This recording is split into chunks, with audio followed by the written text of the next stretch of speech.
Let me know when you're ready. Okay. Welcome to the SBAC meeting. Today is March 24th at 6 o'clock. And so we will get started. First order of business is review and acceptance of the minutes. There was a modification to the minutes suggested by Alyssa. Those changes, I believe, have been made. Any other questions, comments on the minutes? Move approve as presented. Second, Second. all in favor? Thank you. The motion passes. The minutes are accepted. Where we are in the process. Thank you, Ray. I am trying to get on Zoom. I need to be possibly promoted to a, I think I'm just signing in. Okay. So while she's getting signed in and getting those up, I'll just go ahead a little bit. So obviously tonight is an important kind of turning point for us as a committee and moving into the next, I don't want to call it a phase because we're already in phase two, but kind of the next part of this. And so just some ground rules for today, right? Everybody's opinion is the same and has the same value in the room. I expect there to be debate. That's good. It should be healthy. It should be professional. Let's keep it that way as we go through the evening. I will do my best to keep us on track. Please be respectful of the time. If the discussion is just going in circles, I will cut it off and try to keep us moving and get to a vote. So I know that a bunch of people have done a lot of different homework over the weeks, and so I think we'll have a good conversation. The general kind of what we're going to do, I sent in the email, but you'll see the slides are up on the wall. So we'll kind of break for a little bit and go around and take a look at those, have some breakout discussions and then vote. And so also move the agenda around a little bit so the public will speak so we can hear from them before we cast any votes. With that, ready? Yeah. Okay, we'll go to where we are in the process. Charlie, I got a question. Yes. We tabled a motion last week about the hybrid versus AMD. That was tabled. I don't see it on the agenda. When is the appropriate time to bring that up? Let me find that while she gives where we are. Thank you, Jen. All right. Everyone can see that. Here's the agenda for this evening. I think everyone saw this beforehand. Those that are new, we have some wonderful audience members tonight, both in person and online. Here's the agenda and what we plan to go through. We have just design update. We're gonna roll right into it. So where we're at in the process is essentially tonight is the night to where we are narrowing down the options. We are looking for direction from the SBAC 2 as to what those options are that the design team then needs to develop further. And that is the point to which we are at. And then we will get into subsequent meetings talking about those options and then going out to the public for feedback on those. Do you want me to roll right into do you want to do the motion first or? Yeah, Design update, So probably design update. before we do that, in the BCLT update, just before I get into kind of the discussion that we preempted last week around one of each option going, Dave did some work on an evaluation model over the last week, and I want to give him the opportunity just to share it with the group, gauge some feedback from the group quickly, and then we'll move into that next discussion. Is there something you want me to? Word document up? Should have, yeah, I think I emailed. The Word you- document or the Excel document? You can start with the Word. The Excel is just the backup in case anyone wants to see all the raw data. Okay, I'm gonna enlarge this. And then go to the beginning. So yeah, over the course of the last week, based on, especially coming out of last week's meeting, I was trying to just define like, what are we voting on? And literally, I tried to think about this every night this week, and the conclusion I came to is we don't really know. And where I'm going with this is someone could say, you know, X project is the most cost effective. Why aren't we voting on that, right? What does that even mean? Like defining and interpreting what is cost effective could be, there's numerous ways you could look at that. So what I did, and thanks for giving me the opportunity to talk about this here early this evening, is I took all of the data that Harriman's provided to date, including the update that they just sent out, and essentially distilled down all of the data that we would see on the slides like this, right? We have an option, and then we have up to 6 sub-projects with what was what I'm calling them, right? Like the individual schools that make up those options. And each of those individual sub-projects have your, cost per student or square foot per student, students per school, you know, their own individual costs, ROM costs. And on top of that, they have their own benchmarks. Every one of them has their own benchmark ratings standard across every option. So essentially the last week, I've been distilling down all of that data and built a model that essentially, if you want to scroll down, Lisa, right here, it's just showing cost of options. But the methodology that we used, if you keep going, I think it's the next one. You want the next weight. page? Yeah, right here is good. So the methodology is essentially taking all this data that I just spoke about and creating metrics around that data and then applying weights to each of them. So this was my first pass at it, what I thought was important. And so I developed 6 metrics: benchmark completion rate, cost per student, cost per benchmark achieved, square foot per student, and cost per square foot, and then total project cost. And essentially what we did is ran the calc on that with all the data that Harriman has provided, and essentially created a composite score based on all of these metrics and weights. So if you keep scrolling down, it's interesting. We can get into what these metrics, what they are, right? Like, how do we define the actual metrics? What do they mean? What's the formula working behind the scenes in the data set?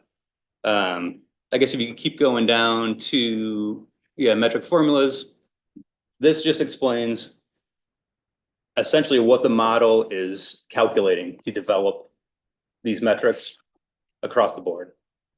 And one thing to note is the way the model works is that it is doing these calculations on the sub-project level, right? So it's getting one tier, like the next tier deep within these options. So everything is basically looked at on the sub-project level and then aggregated to the overall option, normalized, and assigned a composite score.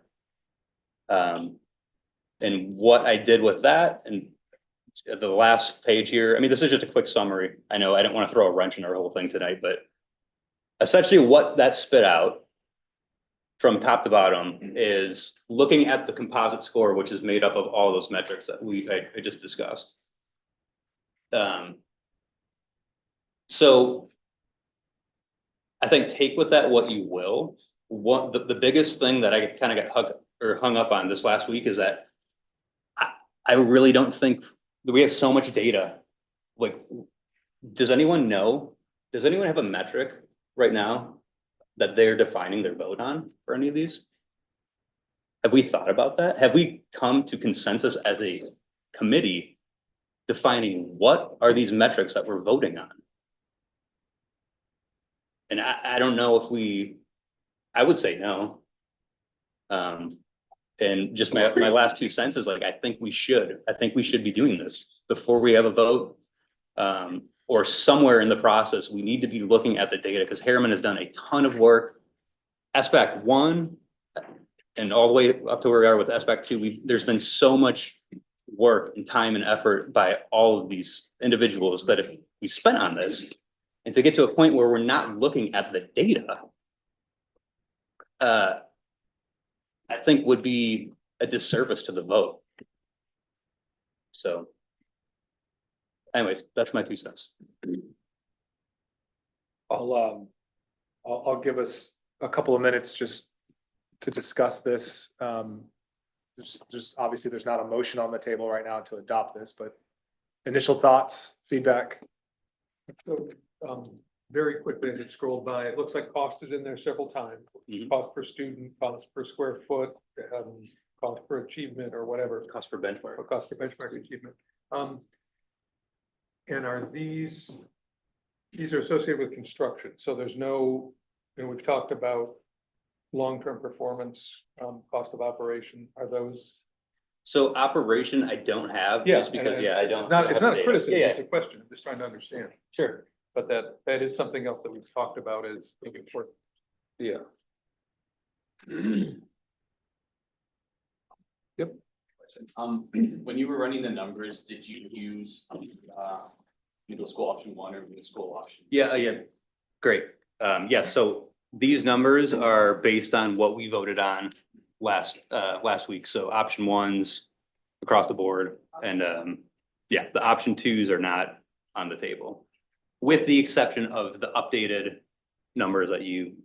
gave So us. there, what came out in our update was option 1 and option 1.2. Yes, So that's the is that what 1.2, the 1.2s are reflected in this, Not the option 1. correct? So question about the cost per student metric. The students served, how are you measuring that? Are you measuring that by current enrollment, projected max enrollment, or capacity of the school? Because for the middle school where we're seeing, if it stays 6 to 8, could see a 50% increase in student population. That could obviously have a pretty big impact on how that metric works itself out. Yeah, certainly. So literally all of the data in here comes from those tables. So, It's capacity, Mike. yeah, it's capacity on there.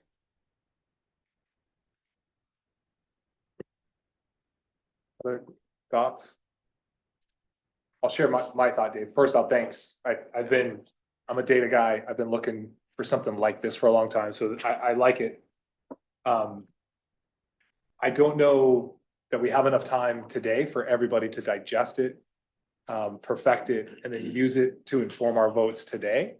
I know you iterated on this a lot over the last week, so I'd be interested to hear, and April, I know you had some inputs as well, kind of thoughts on, how accurate you feel it is. Is it, like I said, I mean, you were emailing over the weekend, so I know you've iterated a lot on this. Do you feel like it's at the point that it's accurate and thorough enough? Yes, I mean, it's all, like, these are all derived, right, in Excel.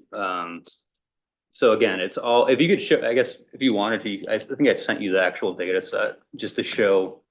Yeah, so this is what those results are, just on all this, like this mass data, right? Do you want me to zoom in into any specific area or just the overall? Yeah, I mean, I think it's just like. Dave just likes the. Yeah, I'm sick of being in, yeah, we've been enough in the weeds on that, but, Or options, different options. the only thing I would say, right, is like, because as a committee, we haven't come to a consensus on what the metrics are or the weights. This is what I determined were, hey, the metrics I wanted this model to be informed with, and then the weights that I applied. Right, I mean, it's subjective, I guess I could look at it that way. I think it is nice to kind of see numbers and everything, and I appreciate all the time that you put into this.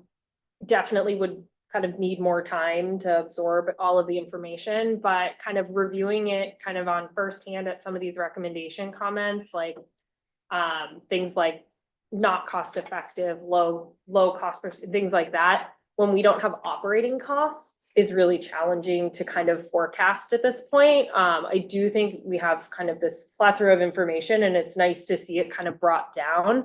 But I don't think that we can make some of these assumptions that are in here without seeing the operations costs. And even, things like the benchmarking met, some of these options don't even meet our current enrollment. So kind of how do we determine where they fall on this scale when they don't actually meet Scarborough's needs? And, but they're reflected here as like higher performers and things. So, I think I would definitely, before this like drove a decision or anything, I feel like I would need to sit down and like really look at the numbers that are being portrayed and compare it to the benchmarking. I mean, I would ask, like, how are you informing your vote with not knowing the operating costs right now, though? The survey, the benchmarking, and Yeah, but I mean, if you push back because the operational costs aren't reflected in this, and yet we don't have any operational costs to reflect in this metric, it's a tough challenge. yeah, and we've heard from the district that when we get down to 2, that they'll be able to inform us further. No, I get it, but we're trying to get down to 2 like tonight, and I mean, to his point, he can't incorporate operational costs because he doesn't have any operational costs to incorporate. There are colors on the dashboards as to higher, lower, all of that. So there is data, just to your point, not numbers. Yeah, and they're reflected on here tonight. You can see the kind of reds, the yellows and the greens. If you haven't had a chance to kind of see the slide deck before tonight's meeting, but those can help identify. So no, we don't have exact operational costs that are in the town, but to say that we have nothing to base it off of also isn't accurate. Really quickly, April? I just wanted to Then I speak got to Dave's hard work on this. He on Friday sent the leadership team an email kind of saying, I'm gonna dig into this and, I just want everybody to know this is what I've been thinking of. And I took the opportunity to jump on that and replied to him, and kept Charlie in the loop and saying, okay, like, let's develop this methodology. Like, tell me your thinking. Let me poke some holes in it, send it back. We did that multiple times over the weekend. And so one of the things that I just, in terms of when he puts that big data table up there, for the public, I also put all the data in myself and then cross-checked Dave's data table. And we arrived at the same conclusion, and not in terms of this output summary, because I hadn't seen his weighted metrics yet, but the data table itself is sound as far as having a second set of eyes on it and going and cross-checking to make sure that that was all in there.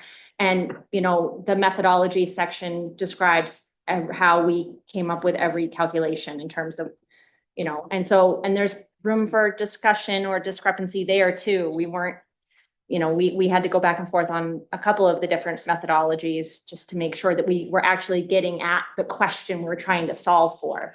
But I don't know.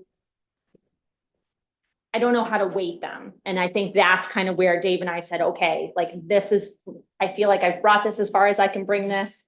If the full committee wants to look at this and then to have a discussion about how to weight them, then we can have that discussion. It's a ton of data. I totally appreciate that. If I had not looked at this over the weekend, I would be completely overwhelmed and not ready to tackle this.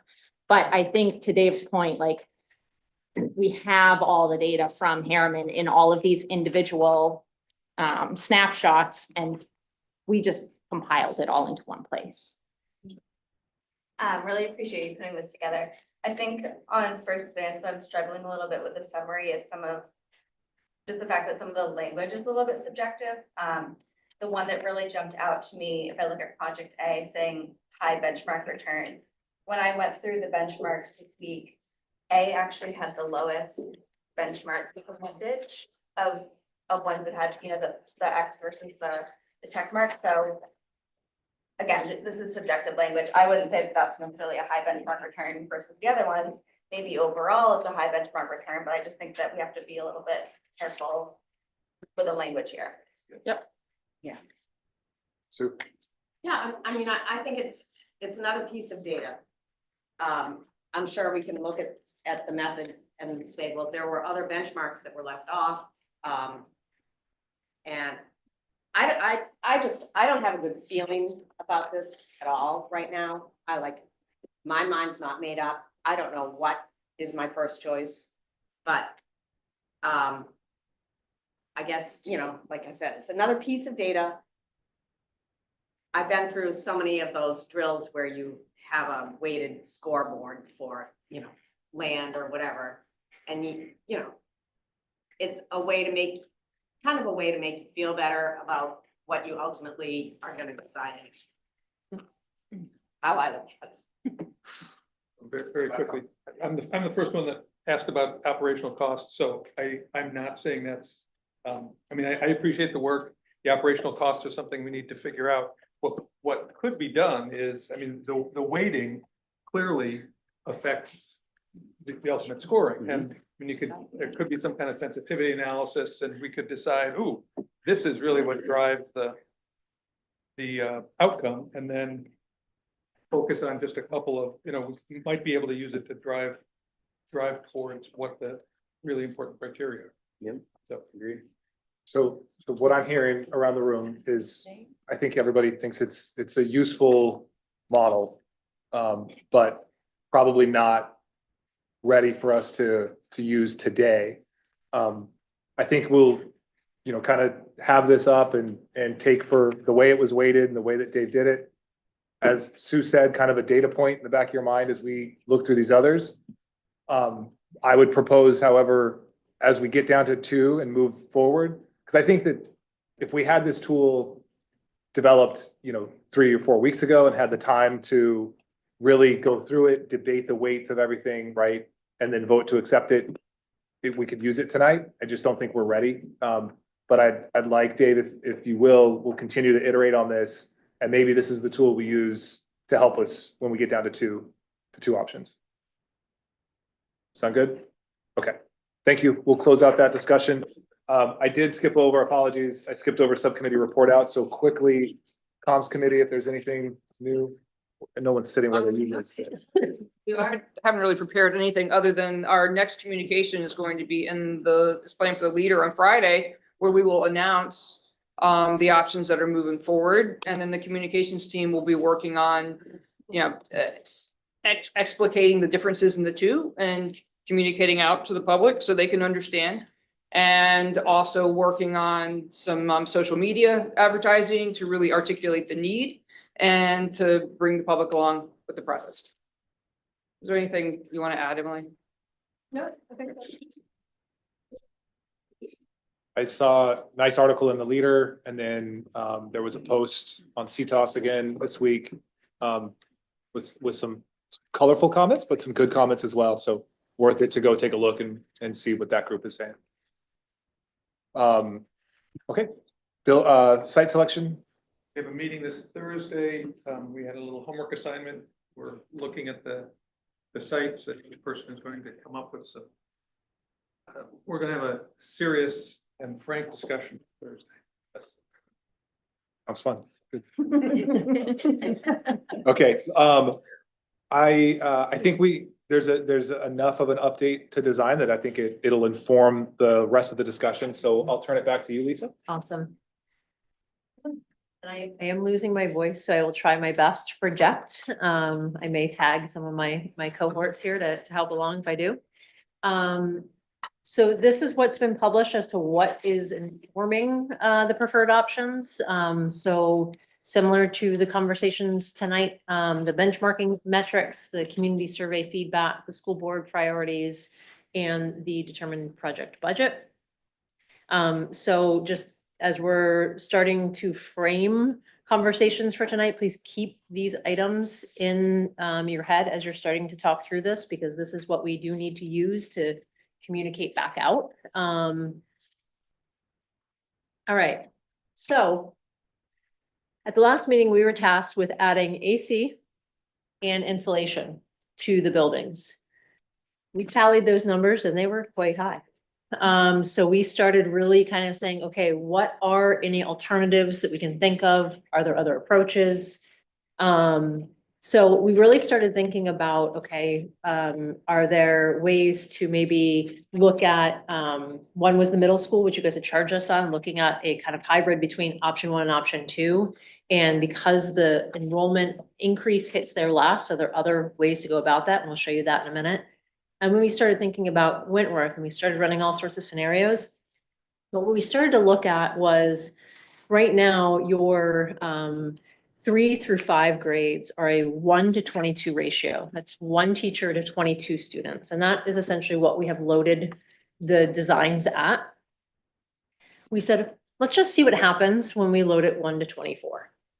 These are this school has full-size classrooms. When I say that, I mean 800 square feet. When we ran that number, we found we actually only needed 3 additional classrooms. So we quickly got on the line with Diane and said, does this have any merit? I'm gonna let you speak to that, Diane. Yeah, so we discussed it and I think we ultimately decided to move it forward and you can see that in the updates tonight. Because one of the things that we recognize, right, is there's been a lot of discussion and narrative in these sessions about, is this a bubble we're seeing? Is this going to be the new enrollment for Scarborough? And there's some lack of clarity around that, right? Because we're basing our information on actual live births. And then if you take a look at our enrollment study, the numbers are lower when you move past the live births because there wasn't information for the consultant to act on. And so we're kind of keeping that in mind, knowing that we're not necessarily loading those classrooms up 24 year over year. And so this seemed to be a good compromise between what do we know we have right now and what are we planning for? And I know that that has been, a deep-seated part of ongoing conversation in here.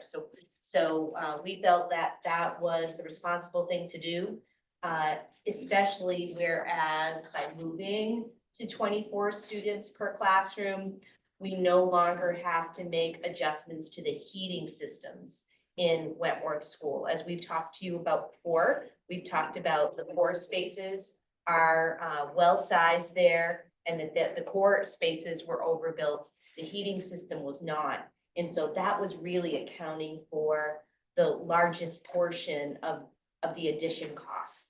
And so by dropping back to 24 students per classroom, we no longer have to address that. And so we literally are saving millions of dollars. So that seemed like a responsible compromise to make. And to build off of what Diane was saying, we talked a little bit too about, not all the time would 24 students be in that classroom. Some students have pullouts, some students are doing other things. And it seemed like a compromise. The part about the mechanical, the existing system was designed to be able to add 4,000 square feet to it and still be able to operate. This addition is 3,800 square feet, so that is below that 4,000. It doesn't mean that in the future you can't, if you find that Still this, do that, right? if you need to add on, this is a 1-story addition. We can design the concrete on top of it to, in the near future, as long as the building codes don't change drastically, be able to take a second addition or second story on this addition. And you also can extend the other wing. You will need to create a separate boiler plant at that time for those. So essentially, you still have room to expand if you find you need it, but this seemed to be kind of that middle of the road. It did save about $6.2 million, which allowed us to lower the cost. And this is something that was on all the options. So it kind of impacted them all uniformly. Let's see. So this is that red box at the bottom is the addition. And essentially we have the 3 classrooms that are needed and the core spaces are already sized to accommodate that addition. There are renovations within the building. Some of the open spaces, let me see if I can get my little pointer here.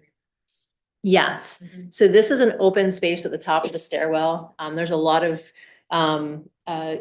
different uses that could be used for. But what we looked at was what if we close that space in and we can actually use it programmatically for something. So we were looking at all of the spaces within the building. How can we be creative about putting programs in those areas? Can people see the red dot that Lisa's referring to? So looks like a little ladybug. So that is currently just like an open meeting space for students. Correct. And so as lovely as that is, we have real needs for classrooms and we're trying to be fiscally responsible. And so, there's not a significant loss. And there are other places within the school that Yep. can happen as well. Mhm.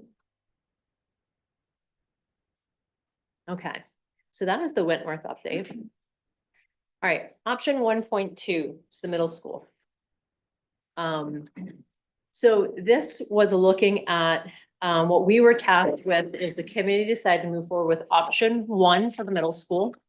And, tasked us with look at if there's any way we can lower the cost. And therefore I asked about priorities in that meeting and I said, it sounds to me like the cafeteria is the biggest priority. And if we had to defer accommodating the future enrollment, that might be an option. And so that's the approach we took on this option. Essentially, I'll walk through the site plan here, but you have a 1-story addition here. And then you have the admin addition here. And the overall things that this does is it expands the cafeteria internally. We did look at an exterior expansion, as many know, to the south, page west, there's a bunch of utilities. We looked at page east, which for those that are visual people, I will put my little cursor right here. That sort of platform area, we looked at expanding that. It becomes, when our structural engineer says it can be done, but that's the response we got, which means it's going to increase the cost. The value for that is not as great as expanding internally. It takes less to renovate in that space and get a bigger square footage than to add on. Means we're going to have to be careful about how many openings we create in the exterior envelope. We will have structure between that existing and the addition. So it kind of chops up the space a little bit more. And we then impact the bus loop. So it's a little bit of a snowball effect. So what you're going to see in this option is we chose the route of going internal expansion, which required that we move the music program, and we'll talk about that as well. This expansion of the cafeteria, the whole cafeteria will then become 5,500 square feet.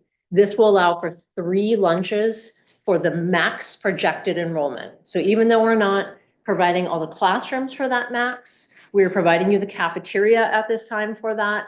And then if you need to add on in the future for those classrooms, the cafeteria can accommodate that. The music programs have been moved out, and I'll show you a floor plan here in a minute. So that's 3 spaces that were moved out. And the reason we did that is because we ended up taking a lot of that space for the cafeteria. But we also heard that chorus practices in the cafeteria, or uses the cafeteria to operate, excuse me. And then the percussion actually stores a lot of their equipment or instruments in the cafeteria, which is taking up space. So we really needed to give them adequate space to free up the cafeteria for its intended use. 6th grade classrooms were removed from the portables. They will be in the addition. This option will require future additions for the projected enrollment, and we'll show you where those would go. This option essentially reduces option 1, which is 41 million, down to 31.8. Keep in mind that option 1 provided you the classrooms for that future enrollment. So that's the major difference. And that's a savings of 9.2 million. So in the floor plan, this area here now becomes the cafeteria. What was here is what was formerly the stage used by music, and then a music space, and then another music space. And then right here is all, if you were at the last public forum, you saw all that percussion instruments up here on this little space. All that music program has now been pushed to the addition right here. This allows us then to take art out of the classroom wings. It's in a traditional classroom, not specific for art. It allows us to move art over here adjacent to its peer program. So the 2 art programs are near each other. We have our addition to the admin out here. that allows us to provide visibility from the admin as well as a right-size clinic. We also provide a right-size guidance space, which requires us to push OTPT out into this addition as well. Guidance, and the guidance was in all of the middle school options, is very, very cramped right now, and especially with the expansion of the number of students, we need to give them adequate space. This addition then provides the classrooms for sixth grade as well as resource, and then you can see that we can put an addition here where my little red dot is for classrooms, as well as a two-story addition over here. The original middle school was designed to have additions come off the end here and here. You have already built the addition to the north. So this would be pretty much putting what was intended as a possible addition area on the end there. So that applies to option A, B, ABA, and Alt V3. And so this is, you know, to bring everyone up to speed. Prior to this week, we had, you know, like this $20 million-ish option for the middle school and the 40 million-ish. And we said to Lisa last week, find us $10 million. I didn't think you would be able to find that many quarters in the couch. Well, to be fair, I only found 9.2. So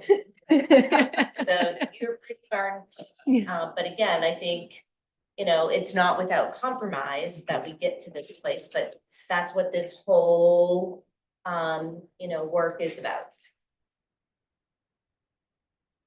And I believe this, and I can see that our middle school principal is here. I believe this addresses the needs that you have now for programming.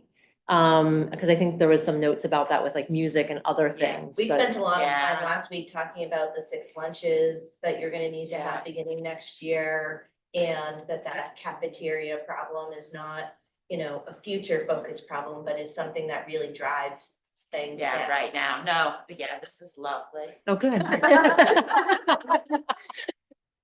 So it's And then endorsed by the middle school the principal. The other thing that you will notice is, and correct me if I'm Yeah. wrong, Lisa, if you take a look at the number of classrooms built into that 6th grade edition, there are not 12, there are 10. Yep. Because we are basing that on those being the right size classrooms. And so loading those with 24, is that correct? Well, 6, 7, and 8 Yeah. has always been loaded with 24. Yeah.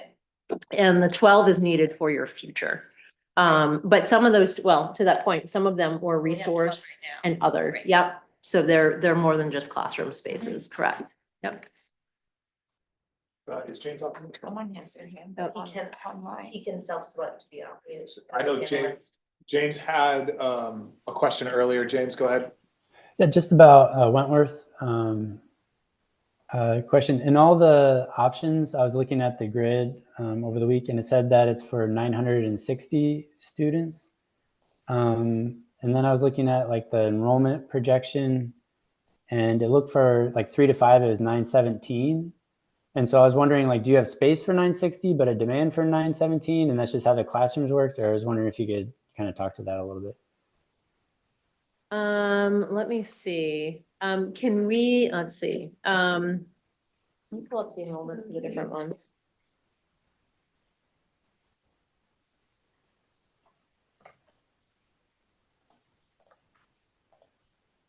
Yeah, 960. Yeah, but in the table, it says 960. That, essentially, we were basing it off of what is needed. So it's actually now 39 classrooms, so it should be less than that. It should be 936. So in the, right now, we need either 914 for 4 through 6 or 941 or 917, depending on which one. So essentially, Yes. I think there's like a 5 student difference in one of them. Okay, so you're planning, you have a capacity for 960 and both 3 through 5 or 4 through 6 kind of fit within that. No, what I'm saying is the table is wrong. It should not say 960. It should say 936.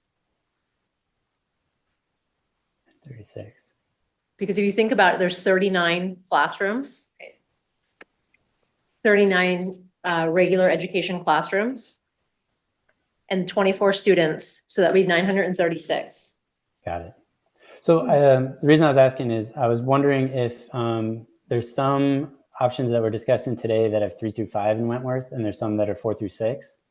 And I was wondering if there's a difference in design because of the numbers. You know, it's like right on that cutoff of 936. Like, I think it's fine to use this plan for both, but I was just curious what you thought about that.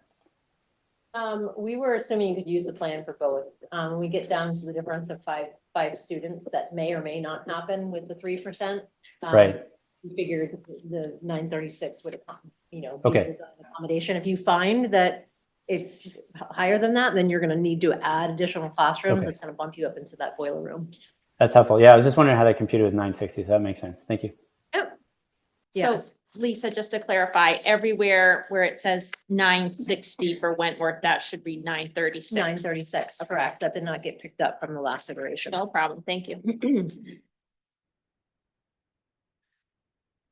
Good questions. Do you have more? More design update, yes. I think there's a hand. Is this a place to pause for questions? For those two options, yes. And 1.1. Did that take into consideration student increase and 31, 32? In option one, yes. So that's the pretty much $9.2 million difference is providing you all those classrooms for the future enrollment versus today's enrollment. The other question I have, looking at this model, it looks like we're encroaching on the parking lot. Mm-hmm, we are. Does this number reflect improvement to the parking lot? The site number does, yes. Keep in mind that when we remove the portables, that space would become additional. Correct. And so you'll see that in the benchmarking, we added parking counts so people can see which options either stayed the same, went up, went down, or whatever the case was. Sorry, so I know you were just talking about option one, but in option 1.2, is that when the enrollment in the middle school in 31, 32 is an issue? Is that the year? No, 31, 32 is Wentworth. Yeah. And so the middle school would follow like 34, 35. Okay, thank you. Yep. Any other questions on 1.2?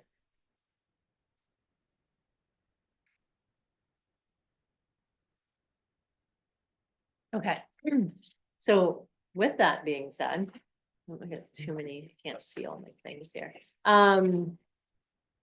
We wanted to put in one place all the options like we did last time and then the costs. So you can see all the options down the left-hand side. You can see the arrow in the middle that has cost above it. And then you can see just a high level, just trying to really pinpoint what this option is in a few words on the right-hand side. The first number includes the option with AC. It includes the insulation added at the primary schools. It includes what we just showed for revision to Wentworth. And it includes option 1 with the middle school. If there is a second number, it is because we can apply option 1.2 that I just showed you for the middle school to that option. And then it will show you that overall cost for that option, for like option A, for example, with option middle school 1.2, which means you don't have all the classrooms for the future enrollment, would be 113.2 versus 122.4. So this, we found to be super helpful to just kind of have one spot to go to, be able to compare and contrast those items. And then if there isn't a second number, it means that that 1.2, that option 1.2 does not apply, because that option, so for like C, G, and D, those are 7, 8 middle schools, not 6, 8. So I'll go over this. We did send this over the weekend. If folks haven't had a chance, I'm just going to quickly go over the numbers real quick. You should be aware of the options. We have A and B it was voted on to move ABA into tonight's discussion. Just to be clear, ABA is built off of option A and B. This is not necessarily new information. C and G is in here, D, and then Alt B3 is a variation on this idea of a community school and came from the survey. Option A, so this is expands existing K2 schools. Additions maximize site and impact the playground area. This is 122.4 million plus or minus. These are rough order of magnitude costs with option 1 middle school. So that's right sizing for future enrollment. With option 1.2, it's 113.2 million plus or minus. Option B, 4th primary school, is expands existing K2 schools and builds a 4th K2 school. This is 145.7 million plus or minus. And then with option 1.2 for the middle school, it's 136.5. Option ABA, this closes Pleasant Hill and builds a new 3rd K2 school at about 300 students. Expands the other 2 to a similar size, and all that details in the benchmarking. This is 133.8 million plus or minus, and then with option 1.2 for the middle school, it's 124.6 plus or minus.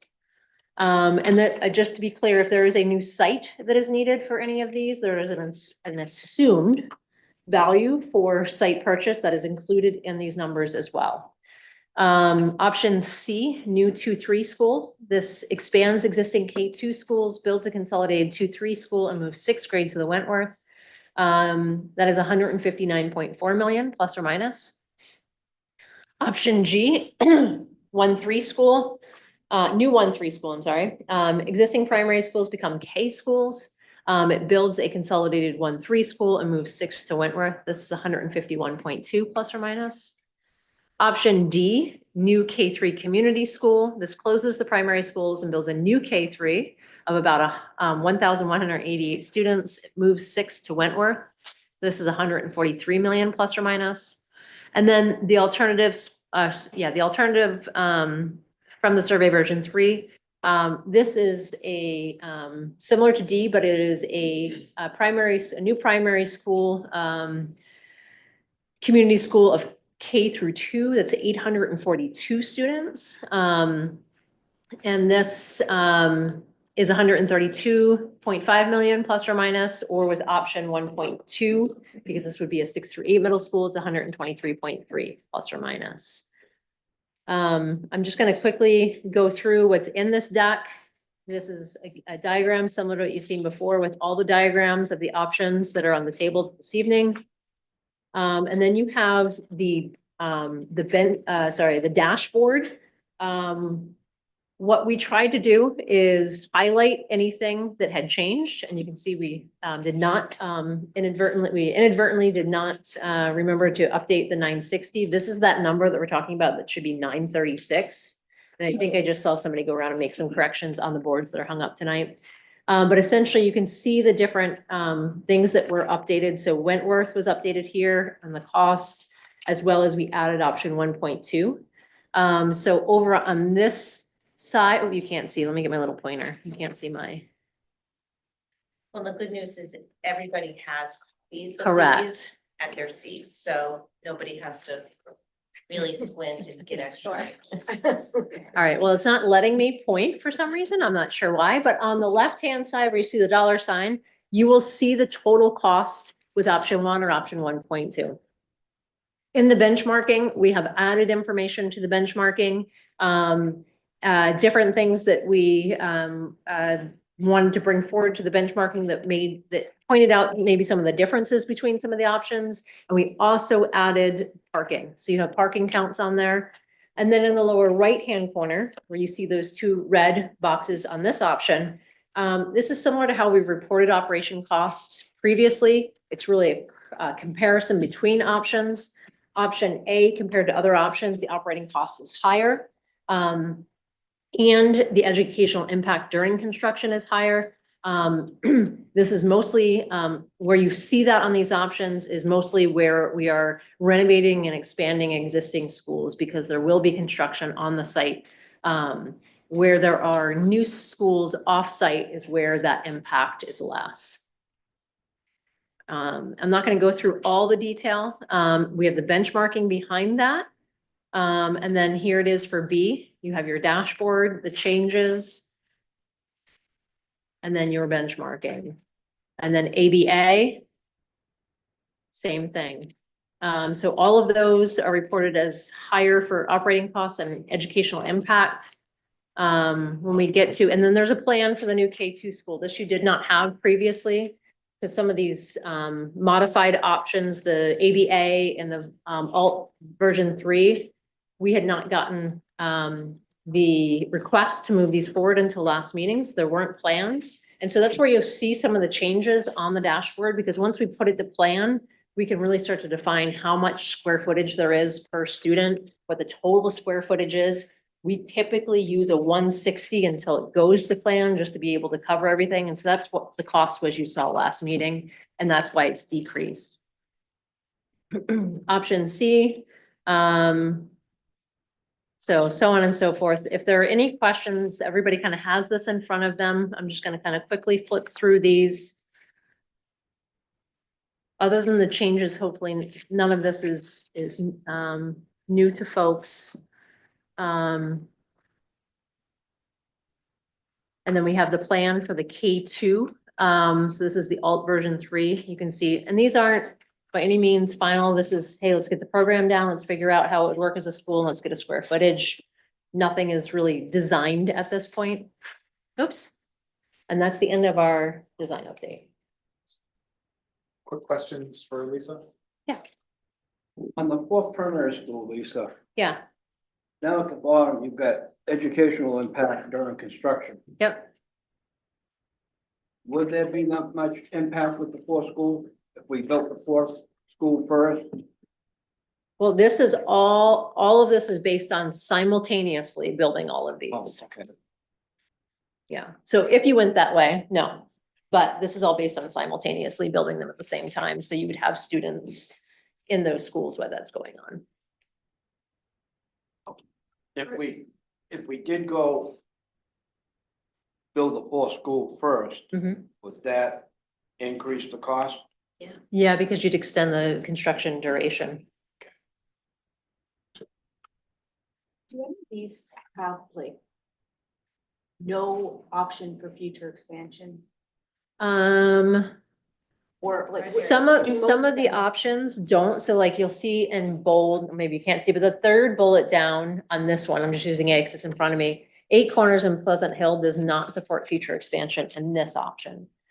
So in the benchmarking for this example, you will see, where is it?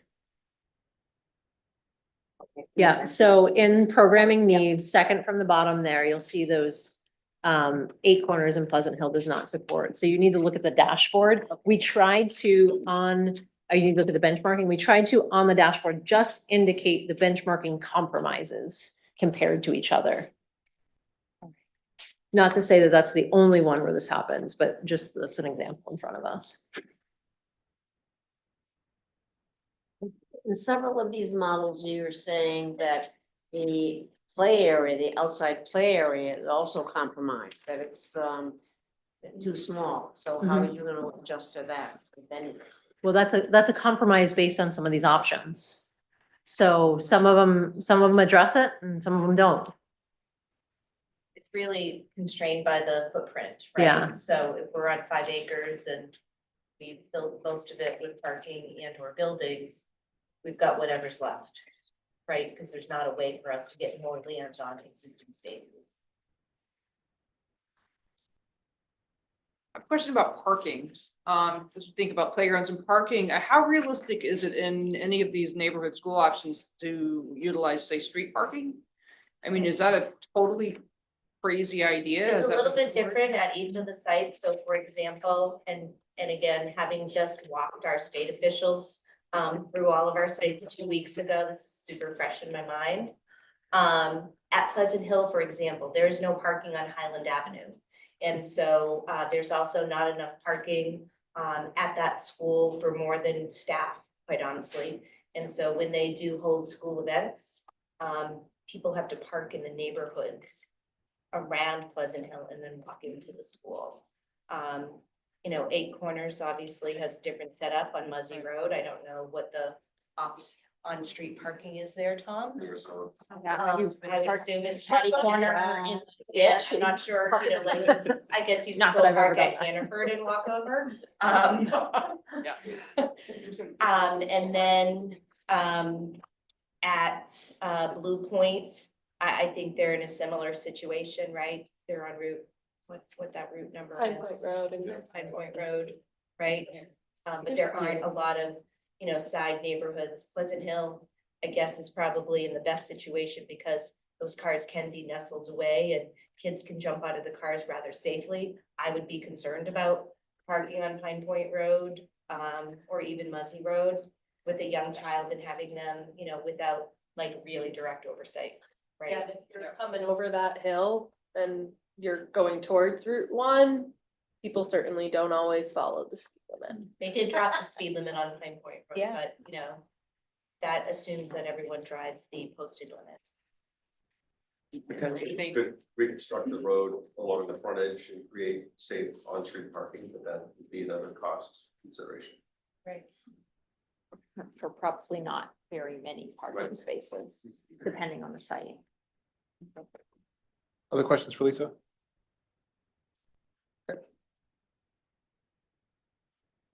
We have the slide up in there if you want to go to them. I think before we do the Slido, I think we need to kind of, so Fred had introduced a couple of weeks ago, this concept of potentially moving forward one of each type. And so I think that was compelling for enough of us in the room that I wanted to bring it back up for discussion. April? Order, I think. Have you considered when you're gonna bring up Jim's tabled motion? Oh, there was no, so I'm sorry. Thank you for bringing that back up. Yep. So there was the motion to table was withdrawn. So there is no table motion to address. Thank you. Thank you. I tried to look back through the minutes, Yeah. but yeah, wasn't that quick.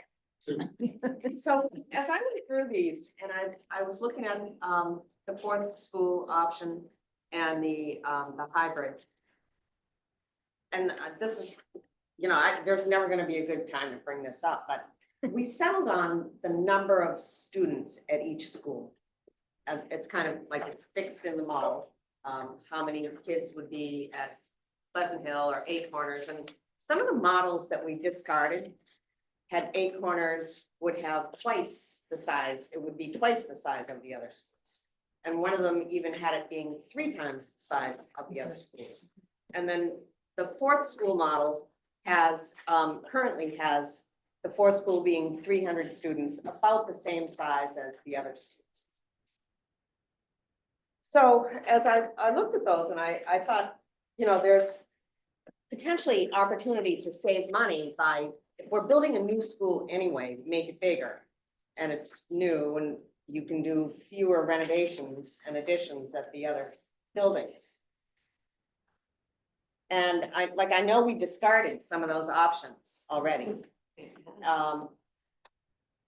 But if we were to choose the fourth school option or maintain the 3 primaries, as we drill down and try to reduce the cost, is it possible that, you know, we might decide that Eight Corners actually, there's a space there, we could double the size of the school and it could wind up saving us money, or, I mean, that's just an example, but. I don't think, I'll let Lisa address it, but my understanding is nothing's locked in stone until we tell them to go to design. At some point, they've got to draft a design, and that's when I think we've got to, right? So these concepts have to get solidified over the next month-ish. When do you need to start that next phase of design? After tonight. After tonight. So we- But to your point, I mean, we can look at that. We can answer those questions. In some of these, Eight Corners was at the size and the options because it would then trip another edition that is separate, which then costs more money based on that. So there was different things, but there, to your point, nothing is set in stone until we technically go to referendum, but we need to set it in stone when we get to that final option and cost that. This next iteration, I want folks to remember that we're gonna say, okay, here are the two options we're gonna dive deeper on. And I would consider that an area of, hey, let's run the numbers and say, you know, if we did X, Y, and Z, would it save us or increase? And I think those are things we want to be considering as we look at refining these options as we go forward. Yeah, that helps. If I could just add on to that. For the option B, fourth primary school, the whole idea for adding a fourth school is that you can increase the number of grades per school there. And it was always pre-K to 2, which would be 4 grades. And now that pre-K is kind of off the table, there's the idea to do K through 3. And we see how much work needs to be done to the middle school to have 6 through 8 there. And it's a lot less work to do just 7 through 8. Is there a way, no matter what happens tonight, we can just run the numbers and see what that would look like in terms of classrooms and overall cost? Yeah, it's not up to me. It's up to Yeah, you guys. So that's really a question for the committee, right? If you want to restate it, James, so that everybody can kind of process it, but that's really, I think Harriman has been willing to do whatever we ask them to do, but. Yeah, I think we've looked at a lot of different things. We looked at hybrids and variants. We've looked at AC, insulation, and one variant that I think is important is having 4 grades in each of the neighborhood schools for option B. We had pre-K, but that was kind of taken out. But now the schools to me are a little subscale, and I think it would be interesting to see what K through 3 looks like. And then you're basically gaining back the cost of taking 6th grade out of the middle school. So it'd be K through 3 for the 4 primary schools, 4 through 6 for Wentworth, and 7, 8 for the middle school. The things that we looked at that was version 2. That was alt V2A. We looked at that and it was not voted on to go forward at the last meeting. Okay, let me take a look at that because I tried to look at those as well before I asked that question. Okay. You look at slide 57 at the last meeting. So it's like the slide, can you go back up? Well, yeah, there might be Determine next step.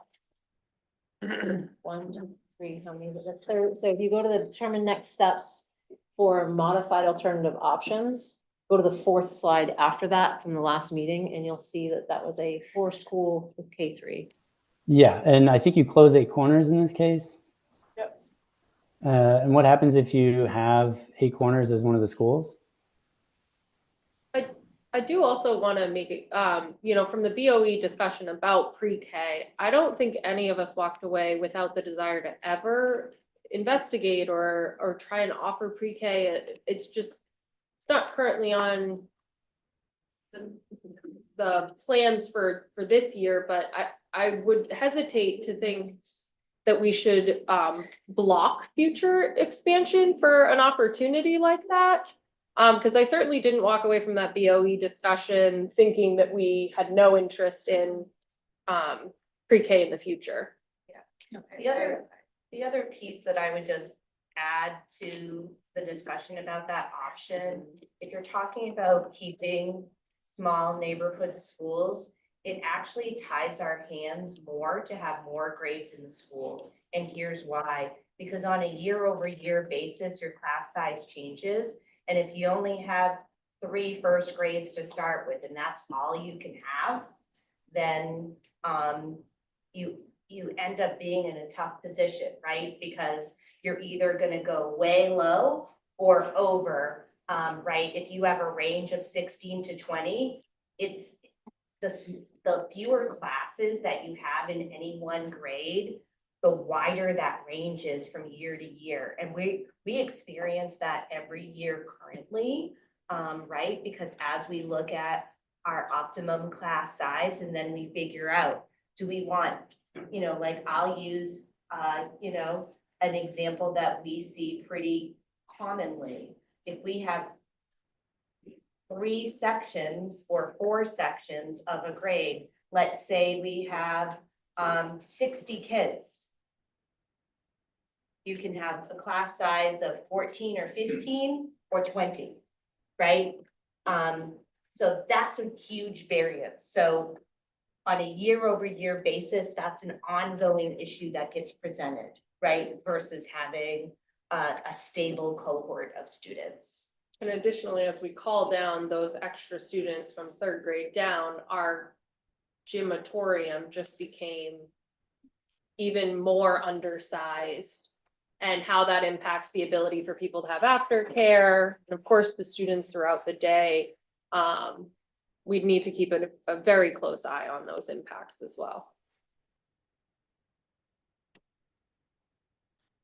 All right, just to keep the discussion focused, I'm gonna actually introduce a motion to move forward 1 consolidated option and 1 small school option. Discussion. All right, who's the second? Alyssa.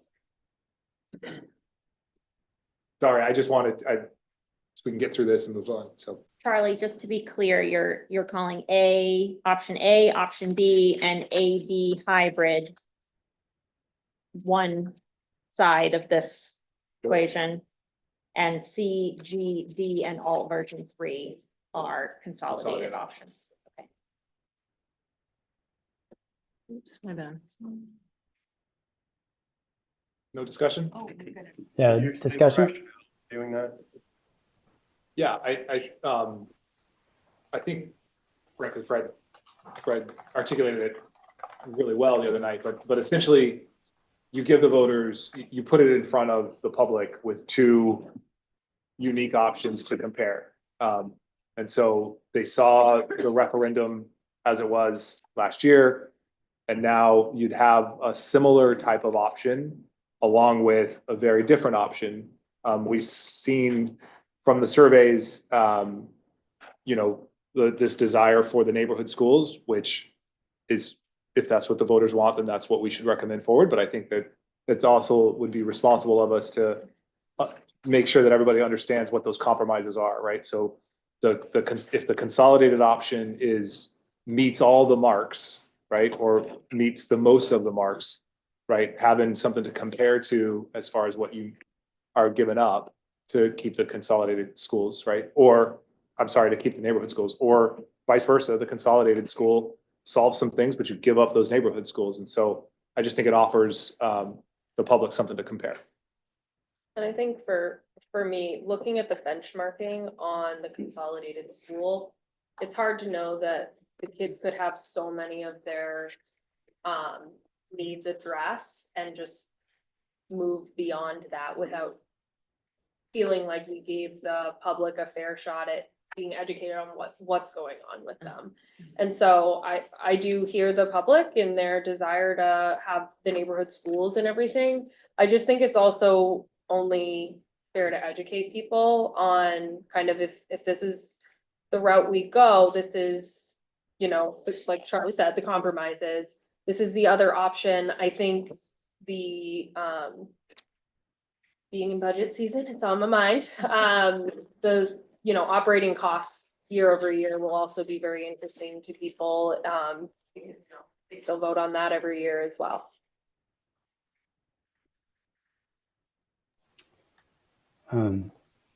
Is James? Go ahead, James. I don't think we should do 1 consolidated option. I think since 2017, the community's been informed about the consolidated versus neighborhood schools. There was concerted effort for 2 years in 22 and 23 to talk about the efficiencies of consolidating and all the benefits of it. The referendum failed by 30 points. Then we went to a statistically valid survey of why it failed. And when it was phrased to the public, would you vote for a neighborhood school even if it was more expensive? People said either as very important or mostly important. 53% said that they'd go for neighborhood school. Then we did the survey again, and we had 1,800 people reply. And we said, how important is it for neighborhood schools? And depending how you count it, it's 47% or 55%. I feel like we can do these objective benchmarks as much as possible, but we have to listen to what the community wants. And they've been very, very clear. They want a neighborhood school. We should come with 2 viable options for that going forward. Go Jim and then. How are we gonna get around the charge by adding a consolidated school? Looking at these numbers, it's gonna be damn hard to get down to 130. So what will we be shooting ourselves in the foot if we put forward a consolidated school along with what James just said? Plenty of options under 130. The second most cost-effective option is a consolidated option. That's the alternative, right? Yeah. B3, the K2. Yeah, there's only one, but the others, how are we gonna get there? We don't know which one's gonna be chosen. Well, maybe I we think, choose. well, the there's one also, that- maybe we choose the one that fits the budget. I mean, I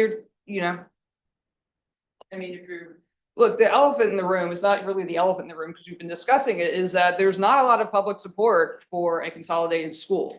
We've asked this question 3 times since November 2023, and each time the public says, no, we're not interested. However, we have not educated the public around what we have now. And if we look at the survey results and we can tell people what the advantages of a consolidated school are and address the issues that they communicated around costs, around, say, transportation, and really show how it fits our needs, I think we should show that to the public. The only thing I'd add, I was gonna say that, the only thing I would add is to the comments from the folks who think that we should completely ignore the consolidated options. I would just say our charge tonight is to come up with 2 options. So we're not getting rid of a neighborhood school. We're going to, well, I mean, we'll likely come up with a neighborhood school. So we're not voting on a neighborhood school. I think just to everything that was just said, I think we should add the consolidated school as well. Go Larry. Does it possibly make sense to do this Slido survey ahead of this decision so we could kind of get the pulse of the room here? If we find out that there's a lot of people that their opinion is a consolidated school is one of their top options, that might inform us for whether we should kind of make sure one moves forward. I mean, we certainly can. Can I just say one thing? Sure. I think when you're looking to, I'm sorry, I don't know your name, sir, next to Bill. Your name? Rob. Rob, thank you. When you're looking at the 2 choices, we can talk about the surveys, and yes, we have heard very loudly from the community that they don't want consolidation. We've also heard very loudly from the community that they're very concerned about costs. And so when you're looking at costs and keeping your neighborhood schools, unfortunately, those 2 things cannot align. And so what we're eventually going to have to ask the community, if this is their direction, this committee goes in. And when I say this direction, I say choosing one consolidated and one keep the schools version. You come forward with 2 choices. What you're ultimately asking the community to do is to consider their values and what is the most important to them. And so that's what you get when you put up 2 choices like this. I think one other thing we need to consider with this process too, with the consolidated versus the neighborhood schools, is how difficult are we gonna make the superintendent's job if we add another school in there come budget time? She's at budget time right now. You add another operating cost for another school in there, it's gonna be hard to get a budget approved in Scarborough. Yep. Go ahead, Mike.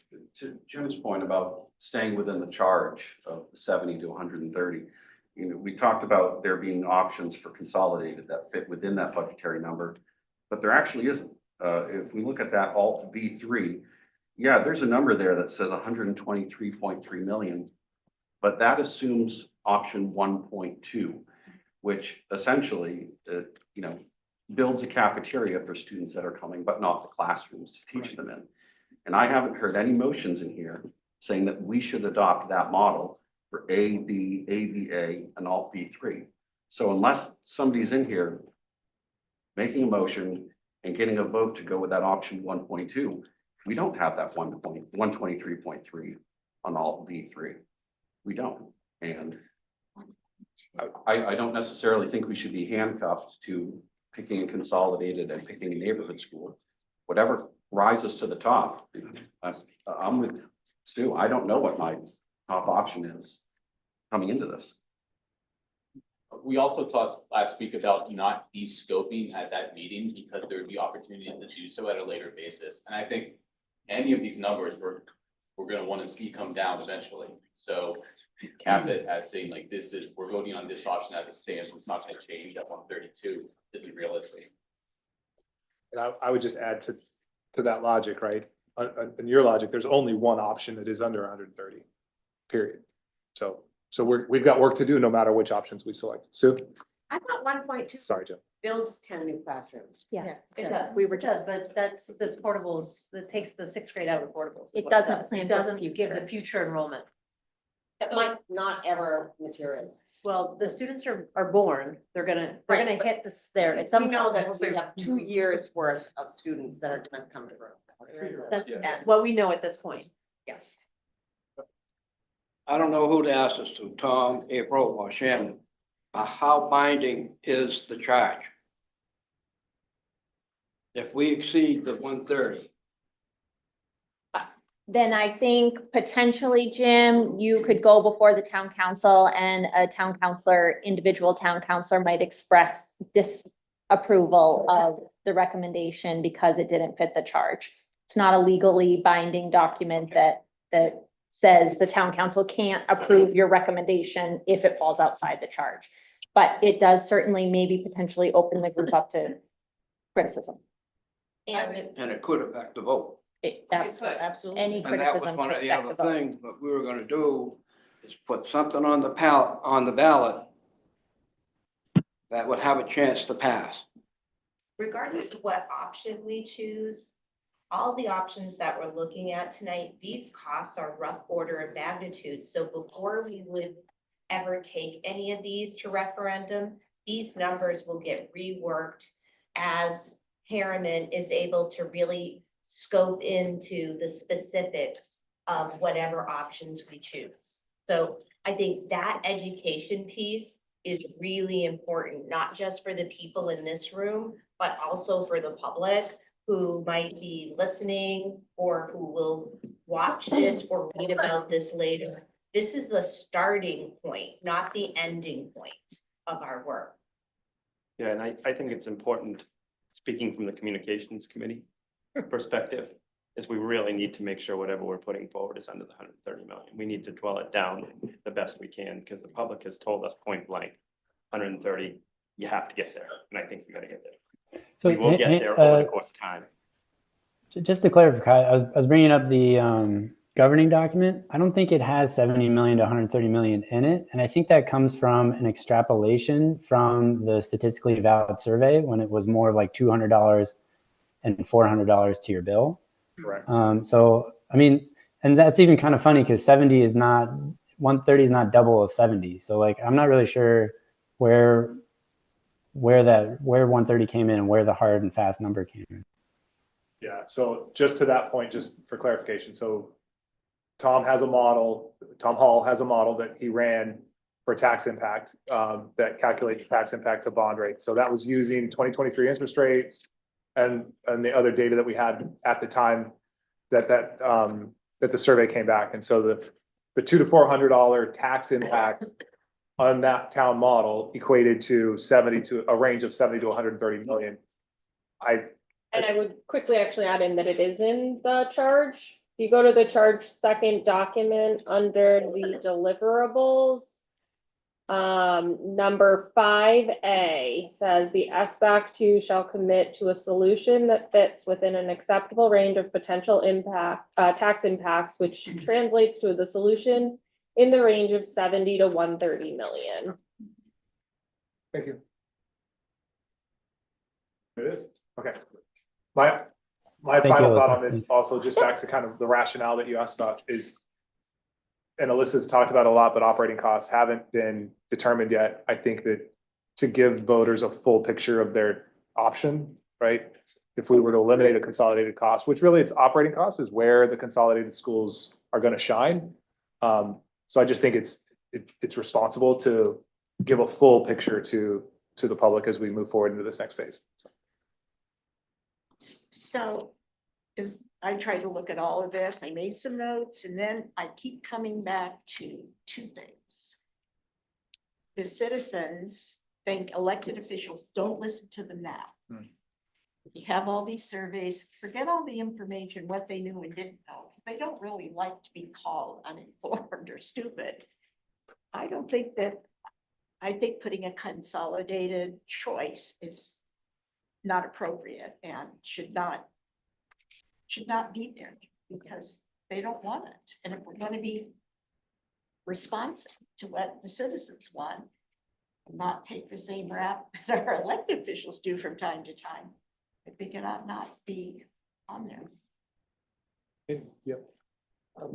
One of the things that I took away from the surveys is people wanted cost information, which we weren't able to provide.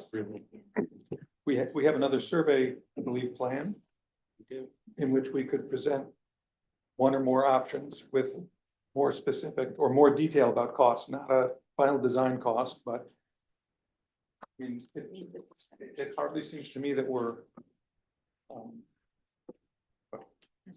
we think we've heard that citizens want to keep the neighborhood schools but they're also very concerned about cost. So let's give them the option. If it comes back, we only want neighborhood schools. Why did you give us a consolidated school? It's too expensive. Then I think we have a much better data point than we do now. I think we have a lot of uncertainty around the survey. That was a driving factor on the survey, was the cost not being there. I think it's a great point, and this is not, none of these are the consolidated school that failed because of cost, location, so granted, I'm not saying we know the location yet, but it's not, I think people definitely were absolutely no doubt in stone against that option.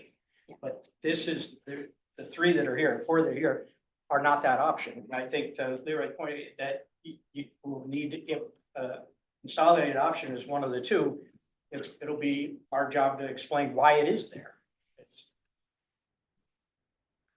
I would just offer that if you choose this and put two clear, distinct options and fully build them out with pros and cons, and I would strongly encourage you to do that, to really compare and contrast, so the voters can actually make an informed decision.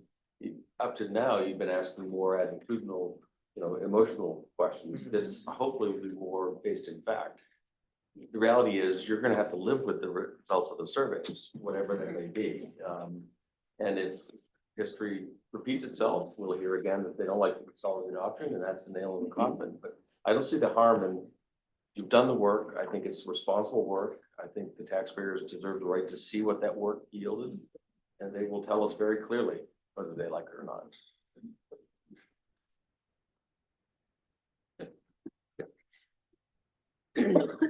I've been sitting here week after week listening to this discussion primarily about buildings. I think what's important for the public to understand is that renovations are time limited. So even if we spend the money on renovations versus a new school, in the long run, I think we save money by a consolidated new school, with the advantage being that with a consolidated school, it can be designed to what the children's needs are. And we're not fighting about a cafeteria versus the musical program. And we can have air conditioning and insulation and a design that makes sense to meet the needs of the students. It bothers me that in some of these choices, you're saying that the outdoor play area is limited and we can't do anything about it. So, okay, go out for recess, kids. I think you really need to explain to the public what are the costs, and the operating costs are very important if you're talking about 3 or 4 neighborhood schools. So that's what Thank you. makes sense. Okay, there's no, did you have a hand up? Quick question back to, the permanent modules, for Lisa, maybe if we had closure on that, the prefab. We That was haven't, a few weeks back, I was just looking Yeah. at this as far as cost of that. we had provided that the modulars themselves, from what we understand, are the same cost as the new construction, and we were waiting. We were waiting to hear if there was any delivery method, whether we could go hard bid or the CM. And we haven't heard anything on that yet. Yeah, I can give you an update on that actually. So I had reached out to the Commissioner of Education as you all asked me to do that. She had gotten back to me last week. And today she let me know that she passed along our request to the Commissioner of Construction, blah, blah, blah. So I believe they have a meeting at the end of the month about that. She didn't give me a hard date, but that was my understanding from her previous communication. Okay, with that, I'm gonna call the vote. Larry King. So the motion is, just to clarify, the motion on the floor is to move forward, to agree that tonight we will select one small school option and one consolidated option to move forward into the next phase of the committee's work. And Charlie, what are the consolidated options again? CGD Alt 3V. Okay, so the bottom 4, thanks. Yep, AB Two and boxes. ADA, yep. Those are the middle, are the small school options. Larry Kane, Yes. Leroy, Yes. James, No? Tom? Yes. Brett, Yes. Paul, Yes. Rob, No. Sue, No. Dave, Yes. Jenna, Yes. Bill, Yes. Carrie, No. Charlie's a yes, Alyssa, Yes. Jim, No. Annalee, No. April, Yes. Ava's absent, Mike, No. Jillian. Yeah. Elizabeth, Yes.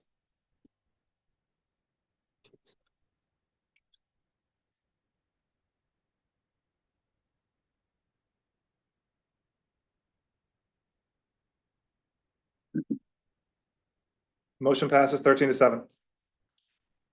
The most consequential vote. Yeah. It is. Okay. With that, we will do public comment first, I think, before this, just if there's any public comment, I moved that up, yep. We need to go back to Mike's point about voting on accepting option 1.2 7 to 2. as a viable option for us. It doesn't. I'll be clear, I'm in favor of it, but it does not accommodate the maximum enrollment would be the concern. And I just don't know if we're gonna start evaluating things based on these costs that take 1.2 into account.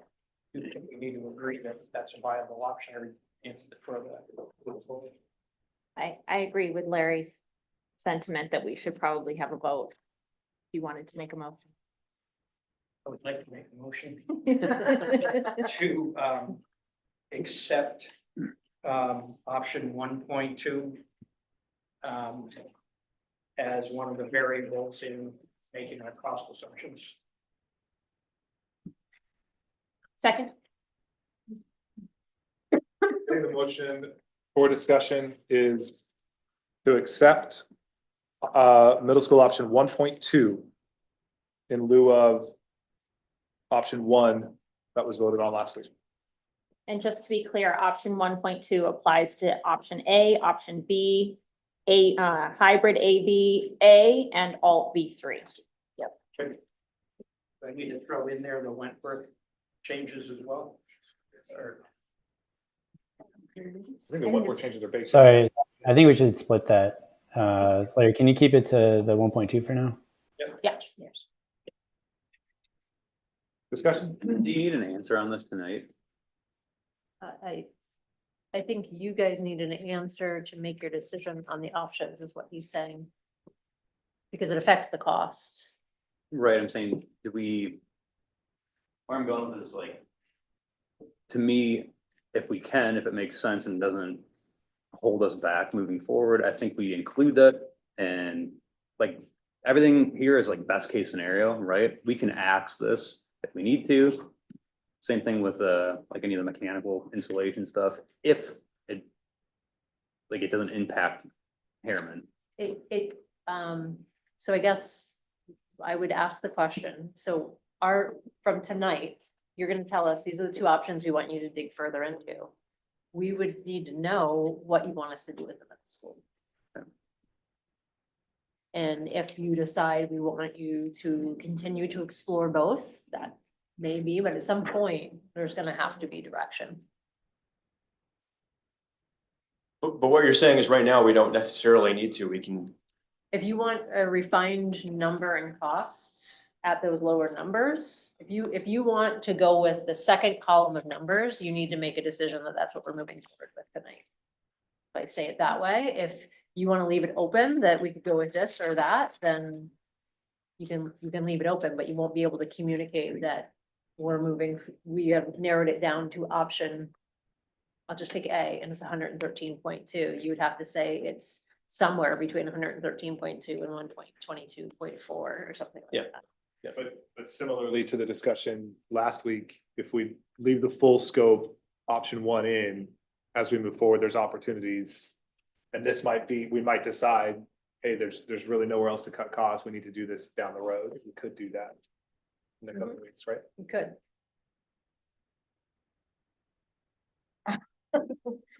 The longer we defer these decisions, the longer it's gonna take us to get to a number, but yes, you can. Okay, understood. It could work the other way. If we accept that 1.2, when we get into it further, we could say, well, it's unacceptable to not have the classroom size built in for the max, and we can put it back. But I was just trying to get in line with the numbers that we've got in front of us tonight, that everybody agrees. I think to Paul's point, we're probably not gonna add scope back in and increase the cost. Once you go out with a number, I would not advise going out with a higher number. It's my favorite thing to do. And really the biggest compromise of 1.2 is that if the bubble flows through the way that the projections show, the enrollment bubble, right, if it flows through the way we think, we potentially need another addition in 10 years. Yes. Which was a discussion along the way, just You need it completed and ready within 9 to 10 years for those students. We talked about deferring the middle school, and we discussion around that, decided not to, but I think with the numbers assigned to it now, it's a more tangible decision with the cost numbers. And what actually, the reason I said I'm for 1.2 is I'm also for deferring that decision because it gives us more visibility around the enrollment numbers. It takes out the risk of overbuilding. So my original thought was I was in favor of deferring it to start with. Let's just put numbers to it. These are the kids that are already born, right? Like we already know they're live births, they're not projected births in 34, 35. I'd go back to Jenna on that. Yeah. For the middle school. Yeah, because just takes that long for them to hit the middle school. Oh, yeah, I was just clarifying that this isn't like a supposed one. This is children who are alive and waiting to enter our school system. But it has potential to be solved in some other or temporary way in 10 years. Charlie, we're in discussion now. We are. So I'm not going to support this because I think it was really important that all of our options are apples to apples. And this one is short, like 240 students. And I think we're only really going to know if those students hit our schools when they're in kindergarten or first grade. And then you're only going to have 5 years to build a school. And I don't think we can turn around an addition and get a bond passed and build it and get it done fast enough. So I think it's much better to keep all of our options apples to apples on that. So how many classrooms are currently at the middle school? I have 43. When you multiply 43 by 24, you get 1,032 students. It depends on what those classrooms are being used for and what, whether it's special education or. Plus all those other- that's regular classrooms. I mean, my number could be wrong, but So just to kind of give you more information about that too, right? Like that includes if a classroom is being used for special education, if a classroom is being used for foreign language, if a classroom is being used as a STEM classroom. So most of the time when you hear Lisa talk about the number of classrooms, she's talking about homeroom content area classrooms. So we're not adding in every single classroom in the school because we have to be able to run all those other programs. right. Well, I have 43 classrooms, regular size classrooms, and 19 specialty classrooms. My numbers could be wrong, but this was from the 2016 Julie's long range, facilities plan. And so we're adding 10 more classrooms with this option. And we still don't think we have enough space. Remember, we're replacing 10 classrooms. We're not adding. Correct. Because this They're gets just rid the of portables. Right, so the 43 includes 12 portables, because I have 12 portables here as a separate entry. I count 33. When you go through the cyan colored is your homeroom classrooms. And I need to go back and count them again, but if you look at the blue, and that's what the key down there, that blue color is classrooms. But in any case, we are close to having enough classrooms. And if we realize that we have a bulge that is going to flow through the school system, we could find a way to deal with it, just like we're doing with using Wentworth, increasing class size a little bit. I've looked at the enrollments numbers from 2010 to 2023. Our population was up 4,700 people, 25%. And school enrollment dropped by 343 students during that time. So yes, we had more kids arriving during COVID, but if we are going to continue the trend like every other town, in most other towns in Maine and in the country, we are going to have a declining enrollment. So I'm good with the option 1.2, and we have time to really see. For me, like respectfully with the enrollment question, that we have a science-backed enrollment numbers. And to turn that around and say, I think we should base it off of assumptions or things that are going on in other towns that isn't Scarborough, I think is a disservice to the work that's already gone into the enrollment numbers. And I'm particularly sensitive to this because I've got a 3-year-old who is going to be in middle school in 2034 and 2035, and I hate for him to not have a chair or be back here as much as I like everybody in 5 years. Because then, I mean, what if it's affordable to me, right? But we did see the trend, the live births drop back down to right in line with the trend from before. So we had 2 years where it was up, and the third year it was back down. So, I mean, obviously no one knows, but.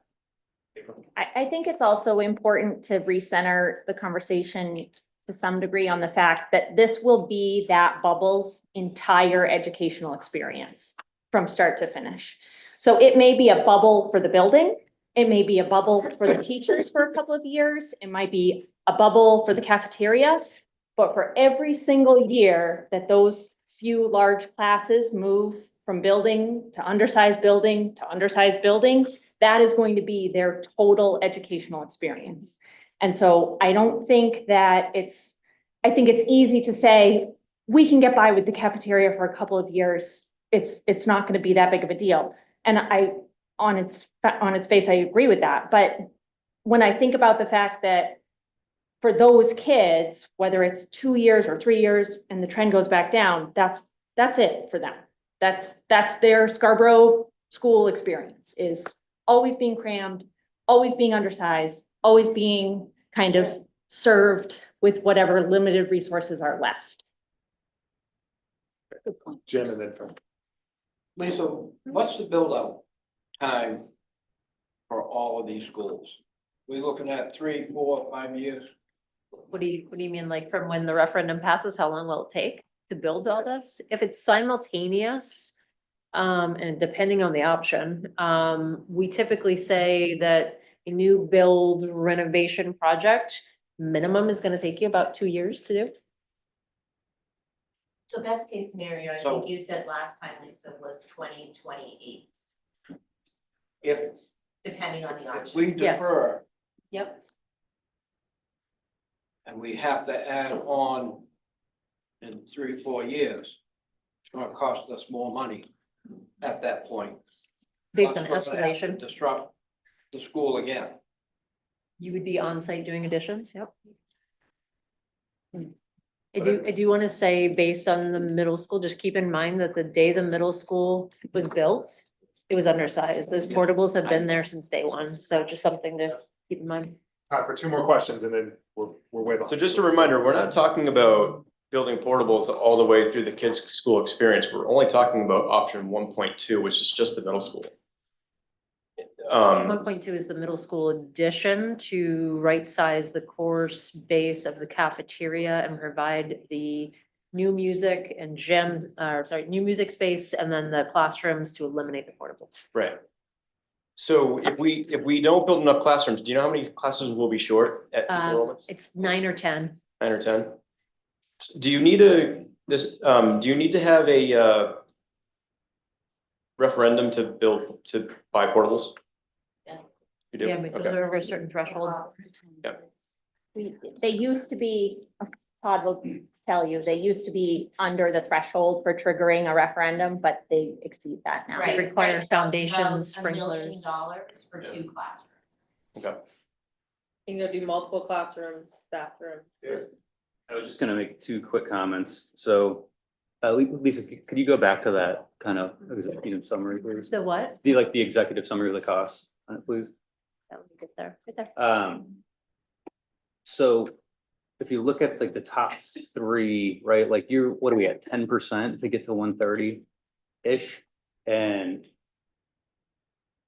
right, Harriman's, or the estimator is 38% is baked in for overhead, contingency, GCs, all that stuff. Obviously, there's real cost there. But there is contingency there. And then if you go back and look at what we decided on the insulation and mechanical ads that we decided on last week, that's like 10 mil right there, basically, for option A, option B. It's actually even more. It's almost 13 million for option C. So my point being, like, I would support either not making a decision or keeping with just 1.0 or 1.1, whatever it is, knowing that we have opportunity to come back down if we need to. Yeah, and I don't know, it's just my 2 I cents. think one thing you talked about last meeting too was maybe putting some of these cost reduction ideas out to survey or things like that. This could be, we could continue to carry the 2, and this could be one of them as well, just for consideration. Okay, with that, we will call the vote. We were gonna make a comment. Oh. That's why I'm sitting here. Not on this, yeah. I was going to do public comment and then somebody introduced the motion. Gotcha, So, yeah, sorry. we've got to call this vote first. Sorry, thanks. Motion is to accept cafeteria option 1.2 in lieu of 1, moving forward for all options, for options. Middle school option 1.2. Middle school option 1.2 for options A, B, ABA, and Alt D3. Larry Kane, Yes. Leroy, Yes. James, No. Tom. No. Fred, Yes. Paul. Rob, No. Sue, Yes. Dave, No. Jenna, No. Bill, Yes. Carrie, No. Charlie, no. Alyssa, No. Jim, No.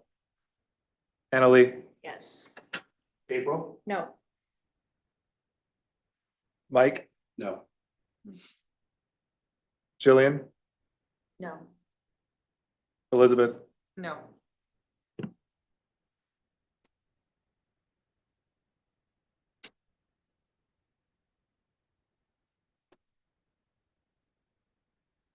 motion fails 6-14.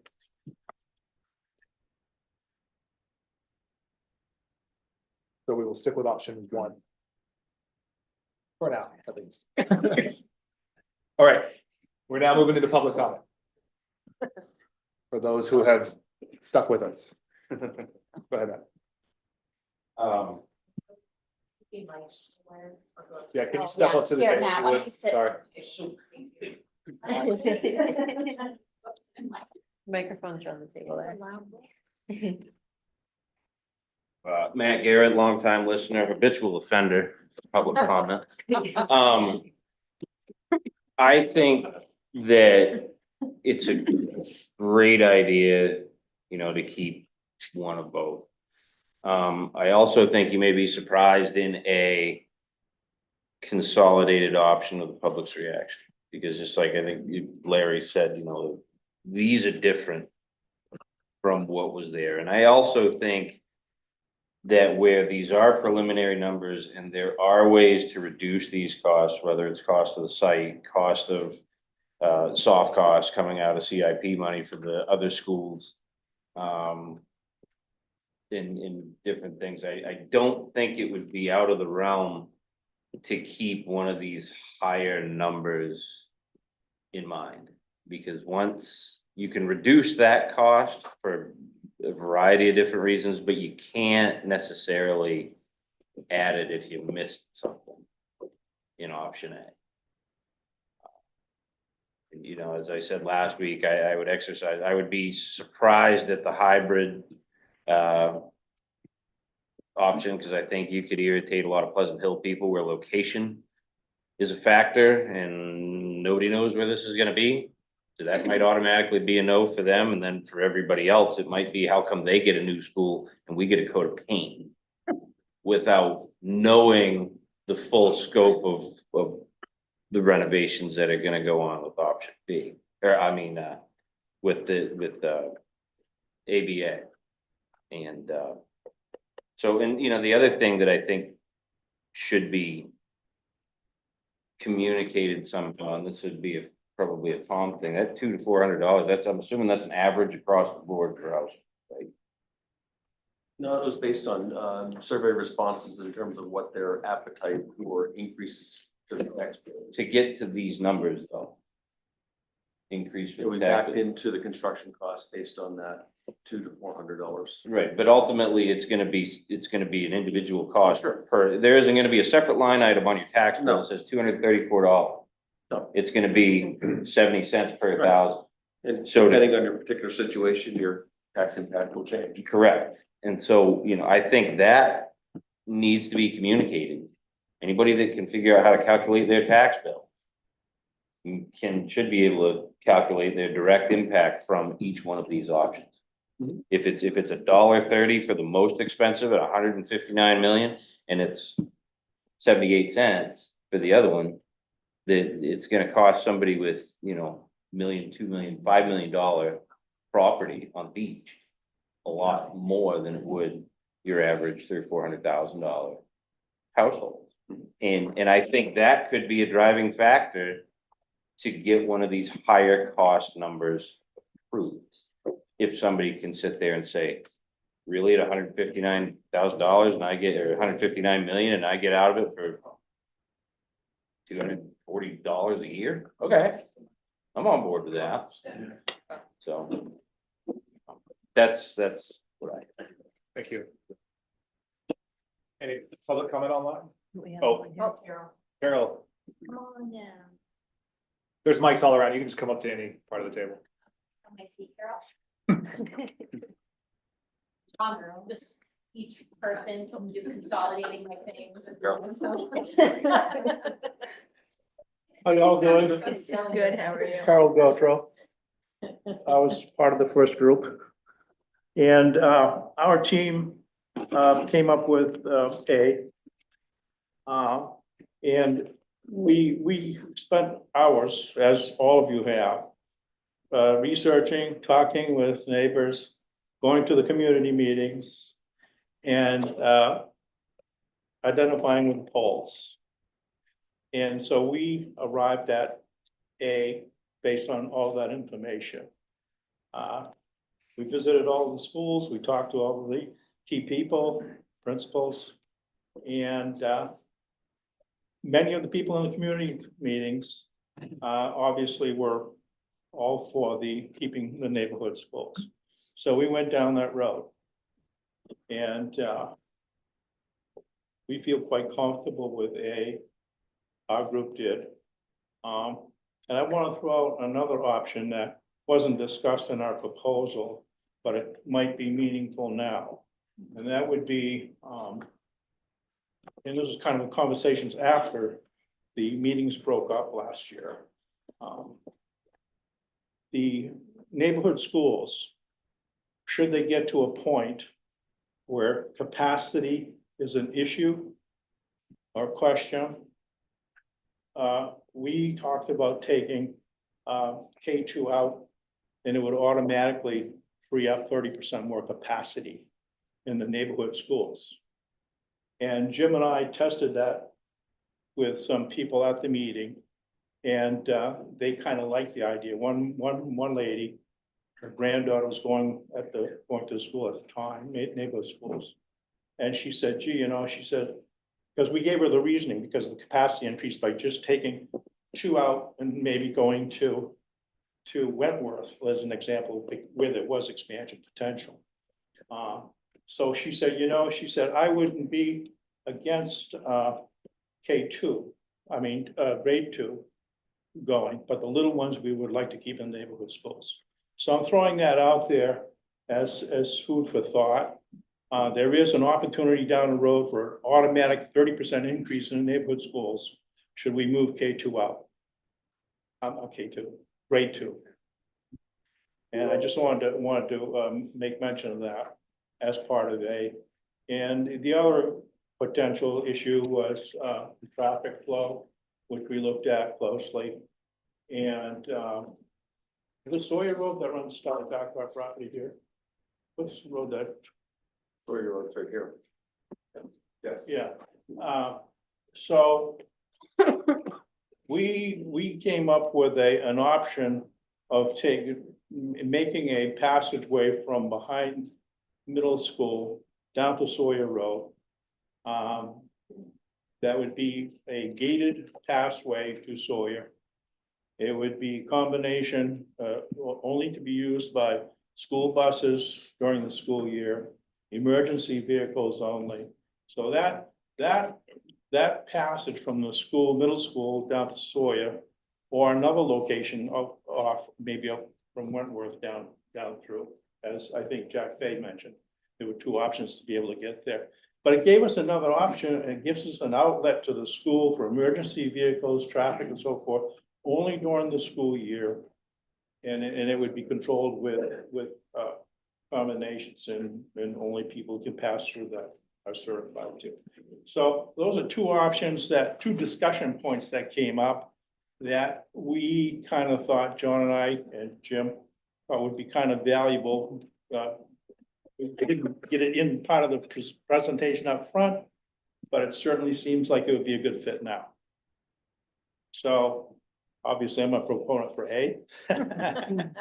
And thank you very much. Thank you, Carol. Thank you, Carol. Any online comments?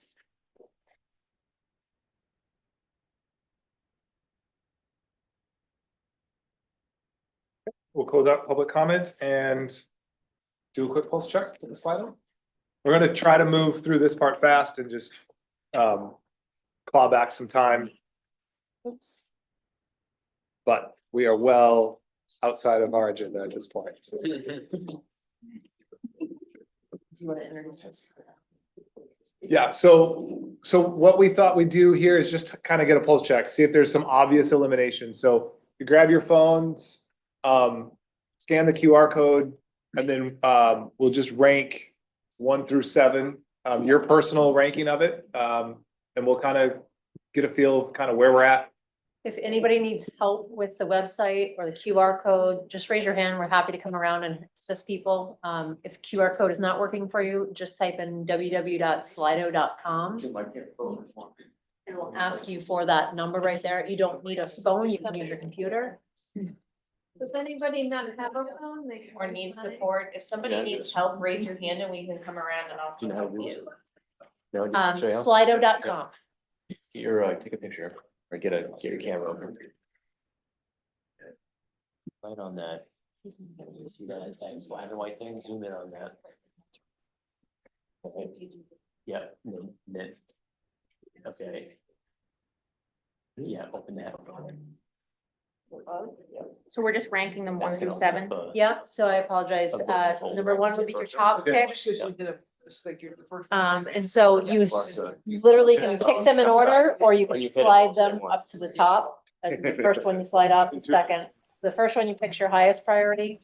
The last one you pick is your lowest. And Lisa, is this just for the members of SBAC or is this for everybody present? This is just for the members of SBAC. Okay, thank you. Oh, you can actually grab it and slide it up. I think James thinks I gotta do it 10 times. I'm not touching my phone. Anybody need assistance or are we all good?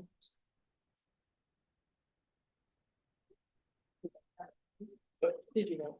I'm just double checking. Oh, no, that's okay. I wasn't sure if you were missed that we were doing it.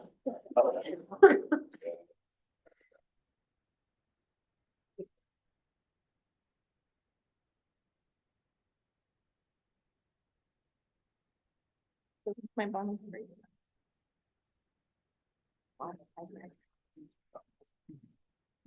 These just are so far down for me.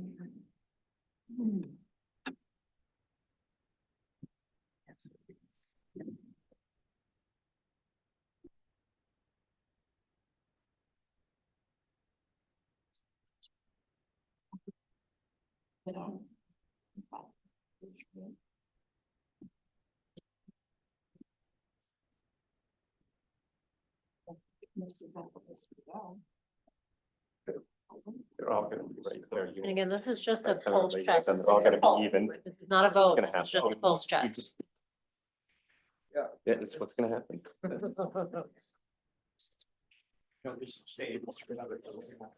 Yeah. So we have about 17 folks who have submitted so far. I understand there's about 20 on the SBAC altogether, so we'll wait till that number hits 20. 21. Did you know? I think by the time you do all of them, it's live, so it's updated. I don't care. Oh, I had to hit scissors. Yeah, individually submit. Yeah. Yeah, submit to enter all of them. My apologies. Yeah. Depends on how you do it too, whether you slide it up versus. Pretty tough. Could you fill out the Slido about how you're feeling? Yeah, I can see, you can see that their participants are ranking actively, so we're up to 19, there's still somebody working on there.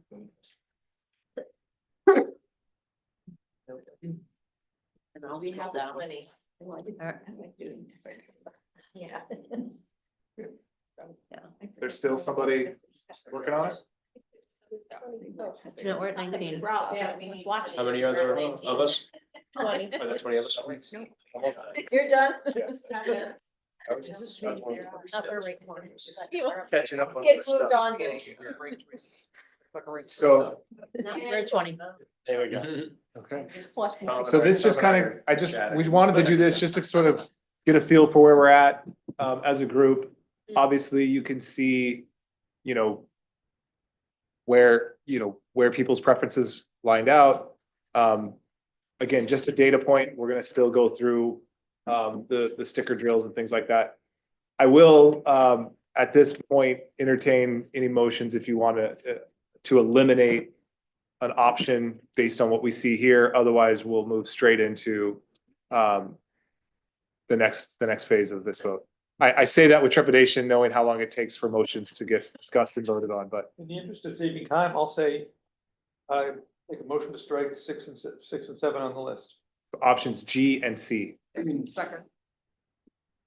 Motion on the floor to strike options, to eliminate options G and C from further consideration by the SBAC. Open for discussion. 6 and 7. Yeah. They ranked 6 and 7 respectively, but it's options C and G are the ones that are on the floor to be eliminated. Discussion. So I have a question actually, and that is, as we eliminate options, we are going to need to be able to share with the public the reasoning for that. And so I appreciate that we want to make a motion to eliminate those, but I think that we need to capture the reasons why. There's some rationale. Those are the two least liked options on the survey. They're also the most expensive. Yeah. There's two criteria right there. And they've received the least votes Most expensive. in here. Yes. Yeah, and just to that point, Diane, whether we do it now for Tom's motion or whether they just don't get any feedback or stickers when we go around the room, the public won't have that answer unless we agree on a narrative around it. And so I think that the discussion on why to eliminate them, like, should fill that public response. But there were 3 good ones right there, though. Yes, oh, absolutely, absolutely. I just think, my point was more, if we don't vote, we're not telling people more No, by. I know. Yeah. I think we had 2. I do, just ignoring them. And what were the other reasons? Disliked and survey, Disliked on the survey Okay. and most expensive. that's 2. I think that's all we had. Well, and At then least they liked received on the- this vote. the Oh, the least votes least among the group. support, yeah, Yeah, but that's Least not. on this little Okay. informal survey.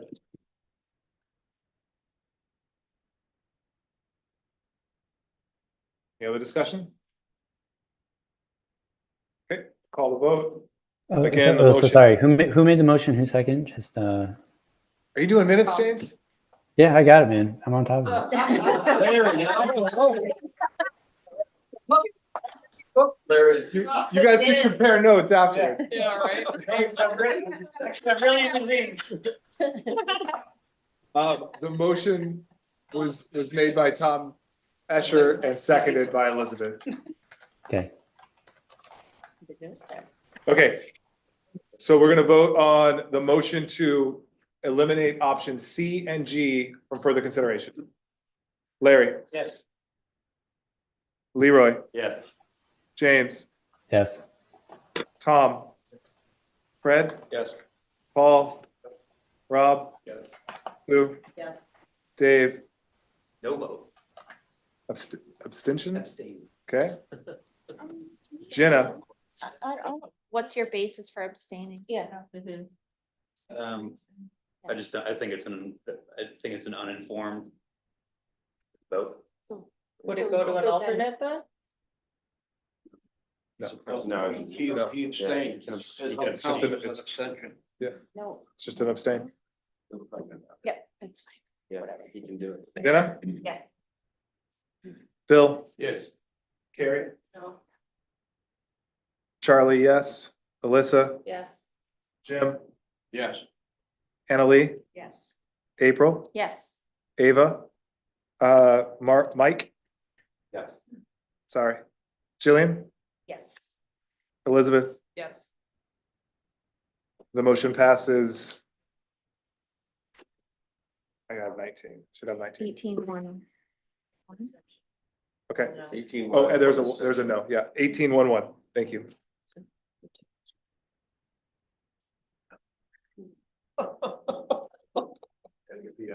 That's what I thought.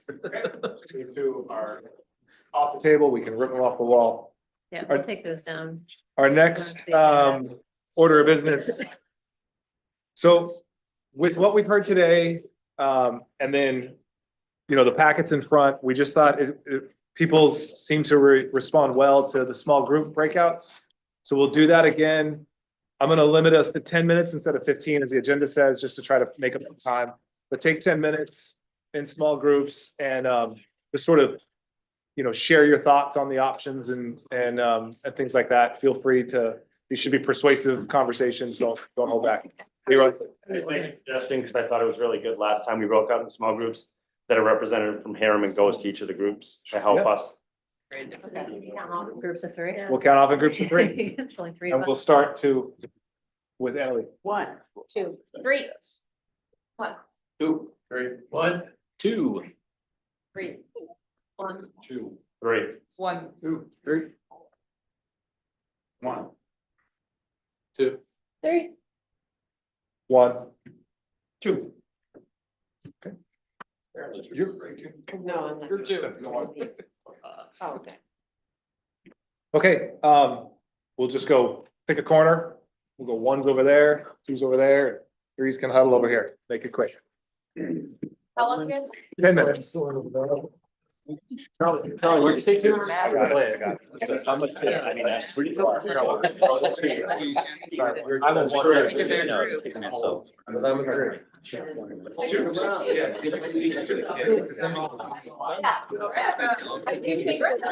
bring an insight as an educator. It's been really wonderful to have. I know, I'm really. It's hard. Right Here, not- There you go. Great, you don't want to accept. And then. It's kind of like, Is probably. and this was like a while. 3. Yeah. And that's Trying to get out. Where's group 1? Yes.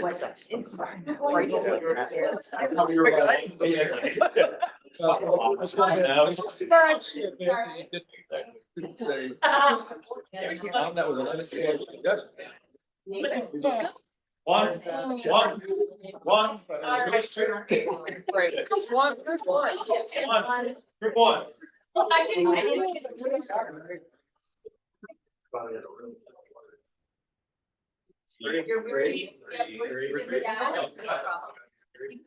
Oh, yeah, I feel like I was just.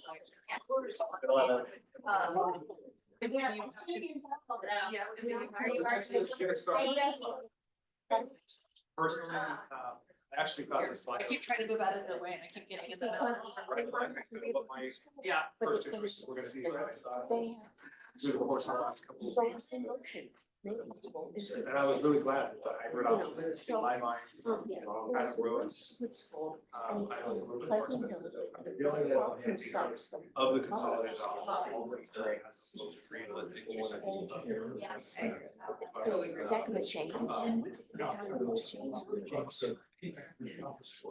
But it's just the way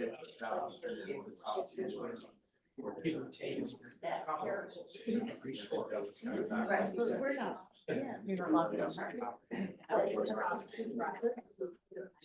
don't think so either. But it does.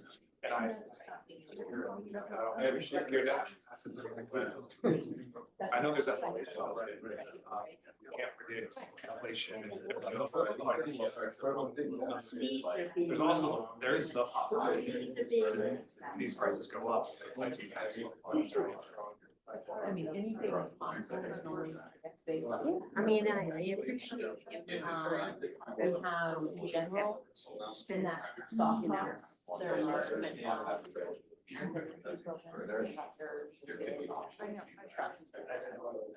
In, but I'm movement, some house. Yes, people said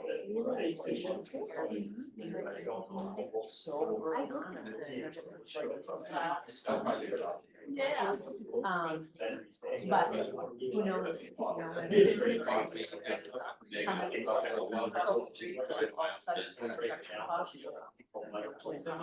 economically. Yeah. We should fix it based on. Yes.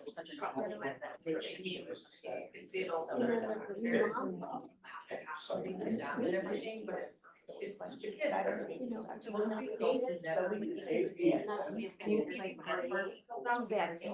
And then you sit there and have some, but so and so, we look at something like that. 1,500 years ago. Know that we pick materials alone, because we know that if it's something that it's going to last long, or you turn on a certificate or something like that, it's gonna cost the taxpayers work over the life of that material, than to do it, right? Yeah, as a little different. Yeah, as we go through the process, we'll identify things like, here's a decision. This is, this cost, but here are the benefits of that. This, here are the benefits, but there might be costs, initial costing, second cost. And with these two options, yeah, whatever two options you move forward with, where we're really going to refine more, and then the ultimate option will be the ultimate. We're gonna have an issue in. Then if they go, then, right, that's the town's choice, that's fine, but we never get choice, it's like, okay, we make another X amount of money. Yeah, but again, as long as we go and I hope that.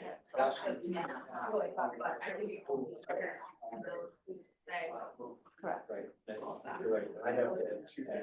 Yeah, it's inclusive numbers. Right.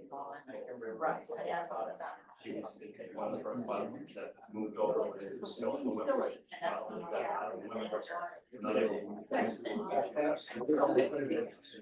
One of these things. And I also.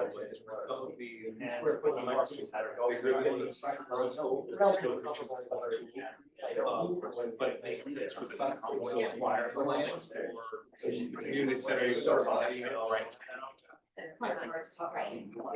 How would that work? What would that be?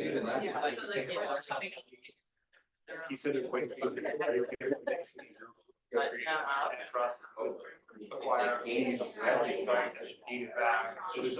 There's different ways to do those things, so, because I totally appreciate it. We buy 80 a lot. Yeah. Right. These schools. I mean, it's by the. While we're in this, just for the.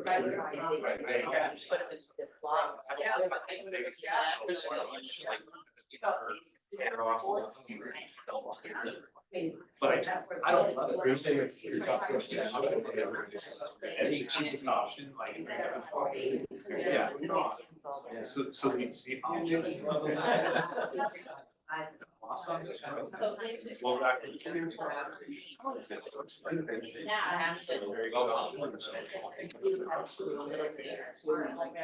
There's. We'll compromise it. Yeah.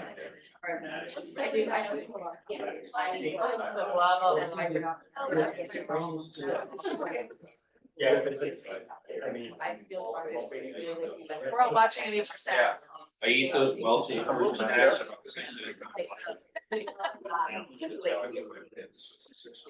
there you go. So if you ate more, yeah. I eat minimum. Oh, that's my thoughts. 3 more minutes. I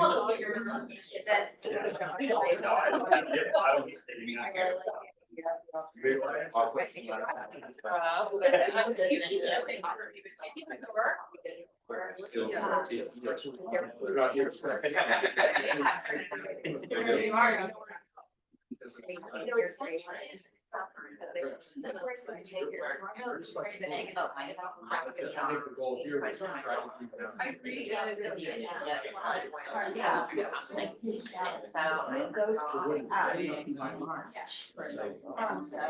But it also gives us the opportunity to say that we must. Right?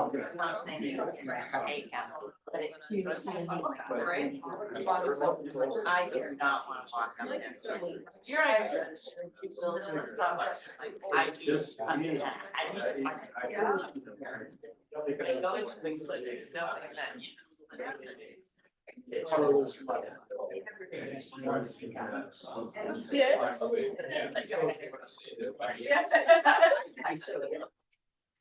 You should. So it's not, the new one, enough memory, I gotta look at it, but the new one's 300, the others are like. I was So they're.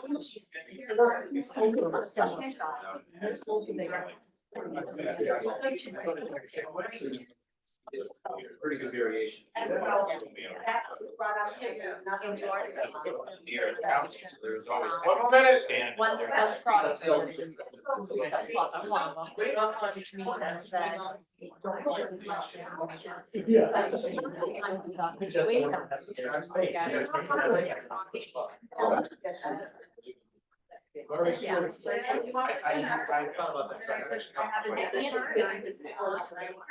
Your friends' kids go to an older school than your kids go to. There's more on their feeling of inequity. Yeah. Personally, my thoughts are renovations be a lot of later than 30. I think that conversation is a lot more water. Quality of service.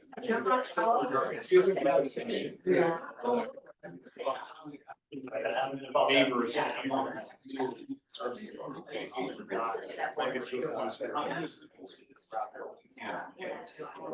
long as services are the same. Three schools.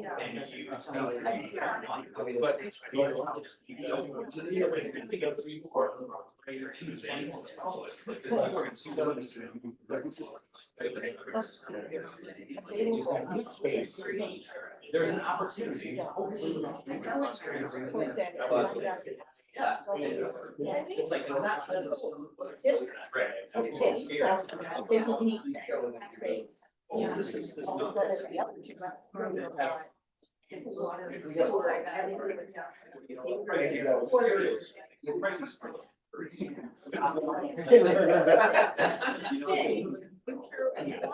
Okay, let's come back to the table.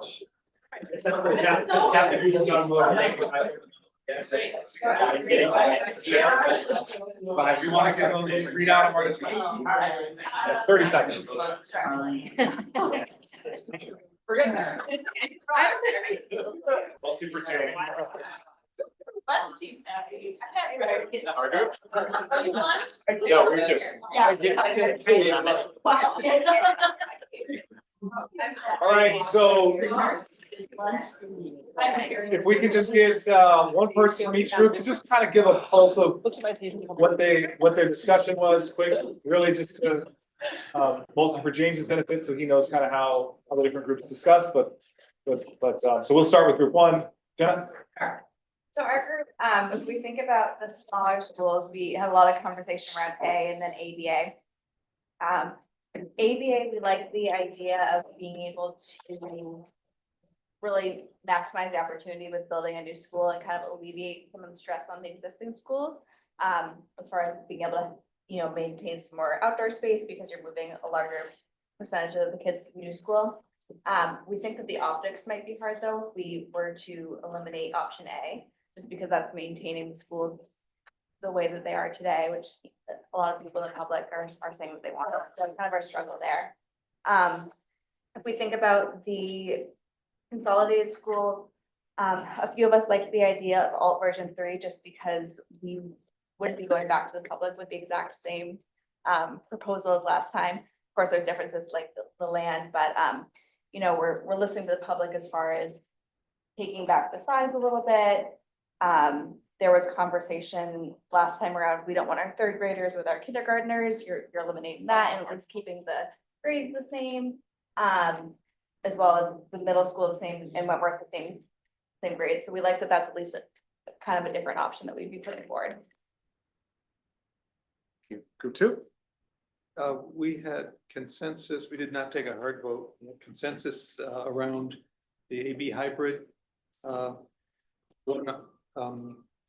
of our members said, like to see it on the town property, reduce the cost further and may be able to be expanded in the future, but there's limited expansion possibility there. But there's consensus around the AB hybrid and around a consolidated school, the version 3, the alternative 3 was favored for the same reasons. Price was the lowest of the options. Size is about 30% lower than the K-3 school.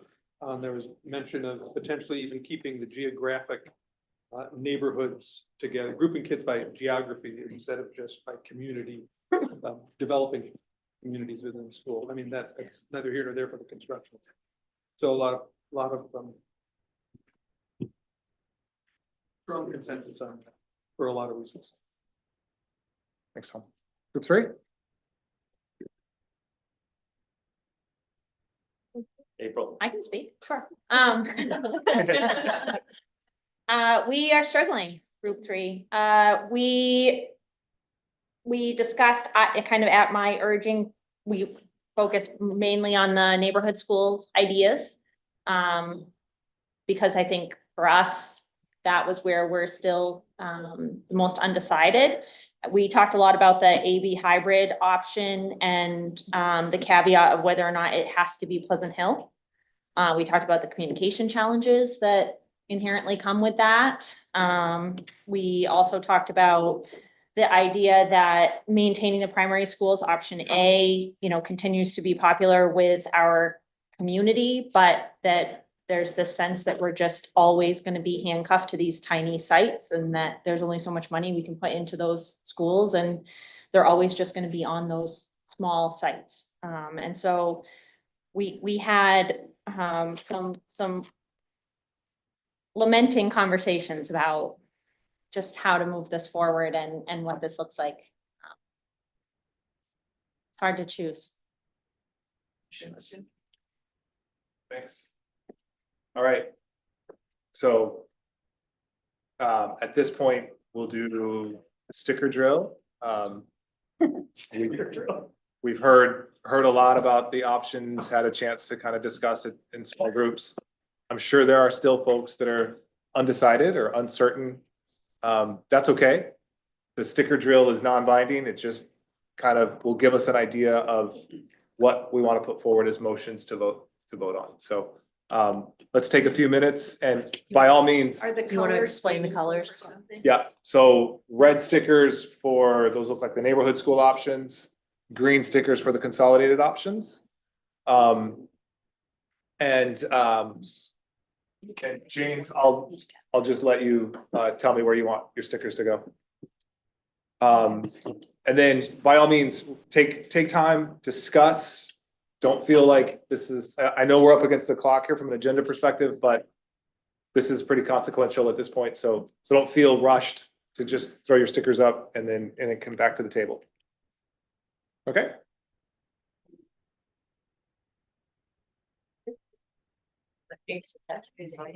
Yeah, James, you want to text me? Yeah, can you kind of describe it? Like how many stickers are we giving? Yeah, so everybody has one red sticker and one green sticker. So one sticker for a consolidated option and one sticker for a neighborhood option. Okay. Carly, can you email me? Should I email you? I don't think I have your number. Yeah, sorry. We're gonna eliminate. Say it again. But at the same time. Should I email you? I don't think I have your number. Yeah, that's fine. You can email me. Okay, thank you. You can vote for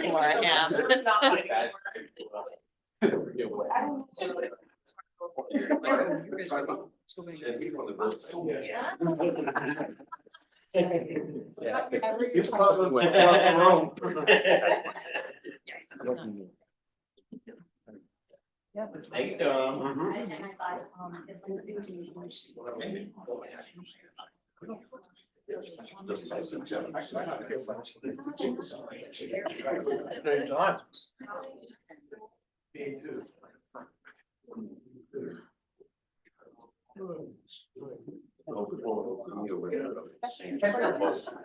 It makes that option work and it.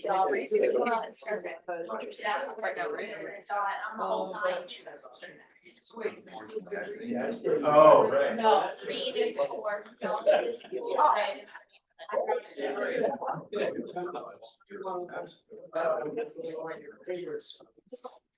All right.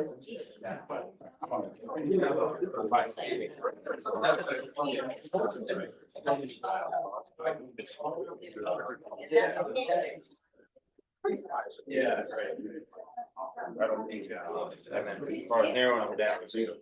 Yes. Really from.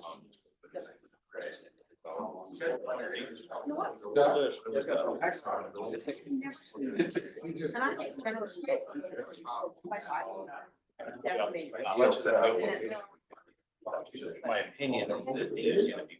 I really feel that, I brought it up. Risk. That's the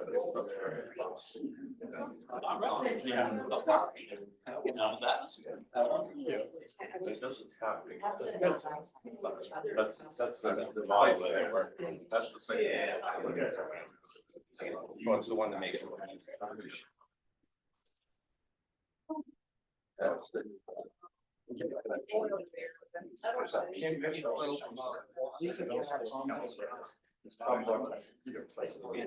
Oh, yeah.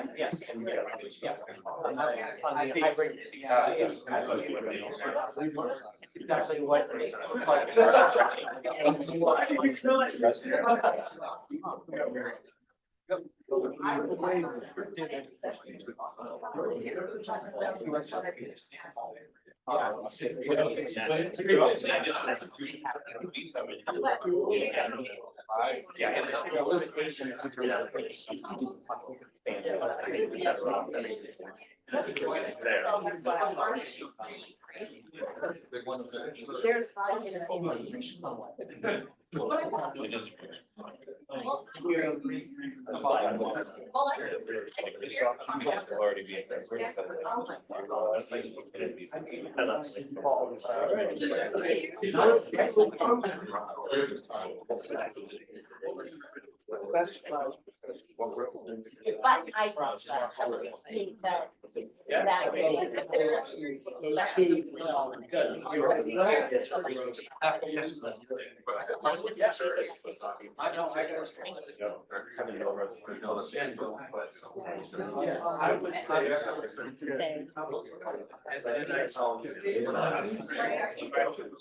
Yeah, I think.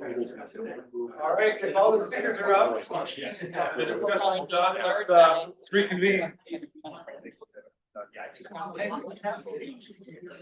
I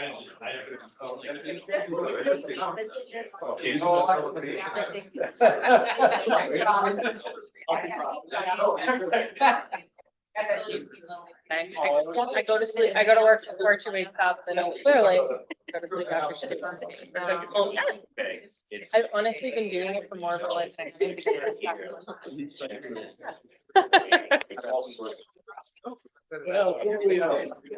And there's an ending. Not in. And the next board member. That's what I mean. I know now, it's all the wet stuff. The powder be there for next year. Yeah. I'll do the next year after. Yes. I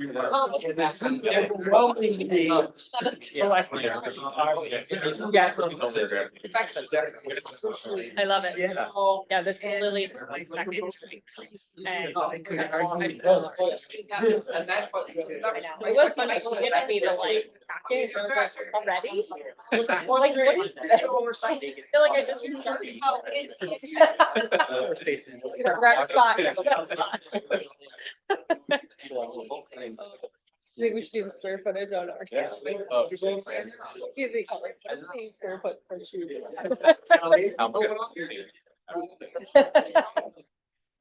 It's so funny. Like my classmate now, kindergarten, she can come right now, she knows.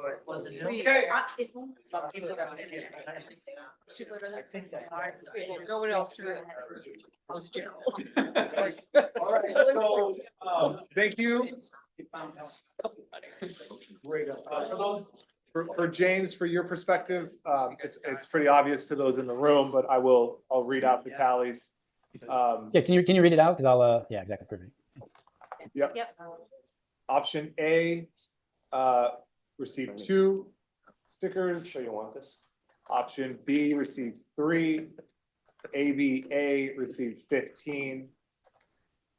Option D received 0. And Alt V3 received 19. With not an official vote, but we'll call it an abstention. Thank you. So there's two kind of obvious, outliers. But at this point, I think we can talk about it, or somebody can introduce a motion to move forward. Yep. Larry mentioned a good point about a way that we could provide a narrative of why these other ones didn't pass. And I don't know that we have to do it tonight, but we could break up into small groups again. And each group takes one of the options that didn't pass and just come up with a quick 3 or 4 ideas. That way we're able to communicate something to the public. I think that's gonna be Yep. crucial. And I don't think we have to do that tonight, unless you guys think we do, but. Yeah, can you do Yeah, it? I want that. Oh, yeah, wholeheartedly, trust me. okay. Do you maybe do it well? Depending on if you want something to go out in the paper, we would need that feedback tonight. Yeah, I think, whether we draft statements tonight or not, I do think we need to get something out soon. The results of this vote will be public and there will be questions, so I think it's important that within the next, 24 to 48 hours, we at least get a statement out. So, The nice thing is we're meeting tomorrow at noon. okay. We wanted it in the What leader, about- we need it, like, Tonight. The last leader. the very last The leader. Deadlines.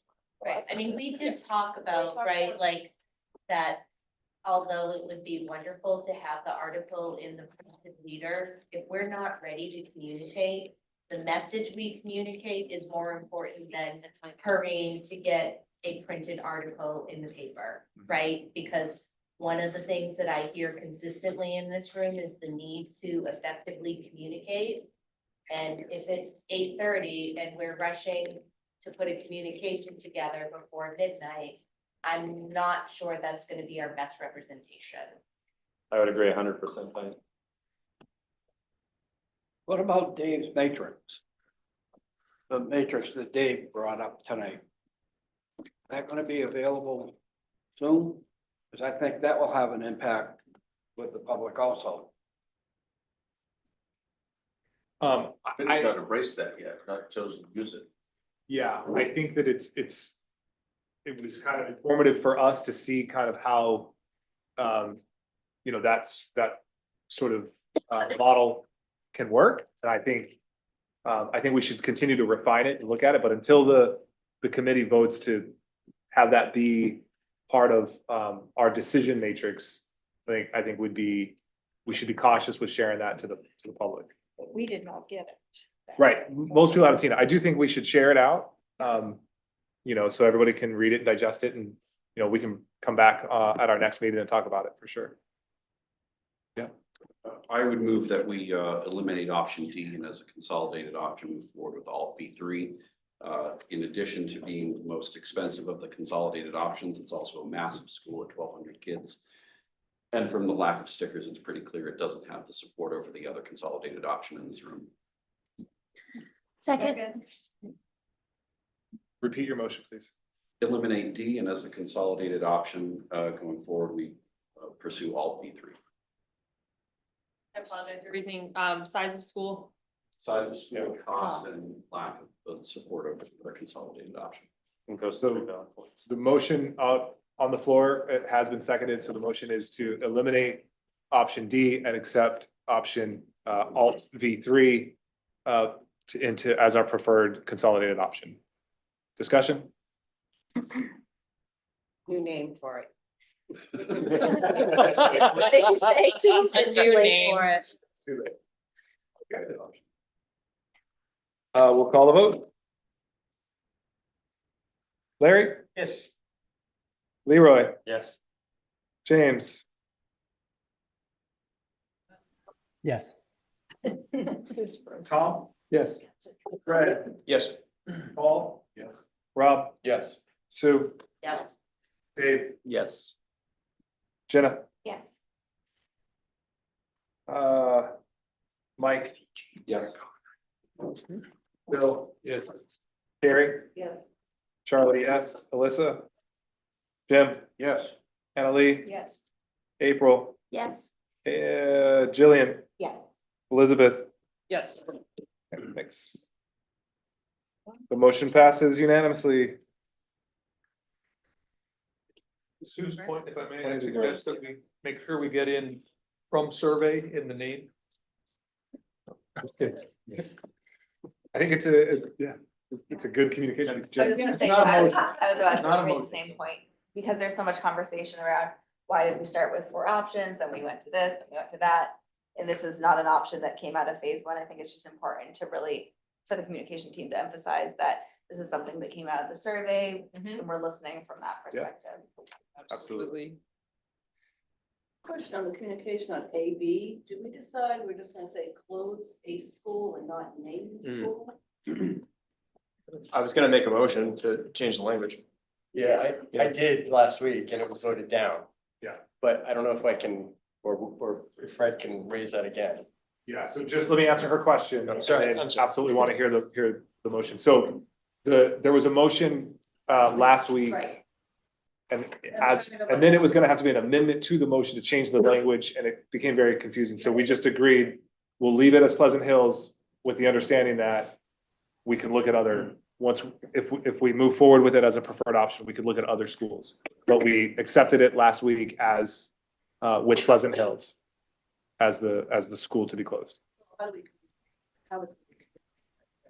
Right, that's just a question. That's closing, or one of the primaries may close. Yeah, so let's hear the motion for the re-language. So my motion is to strike the language of PH in our communication at this point in time and just leave it as a, I'm having a brain cramp.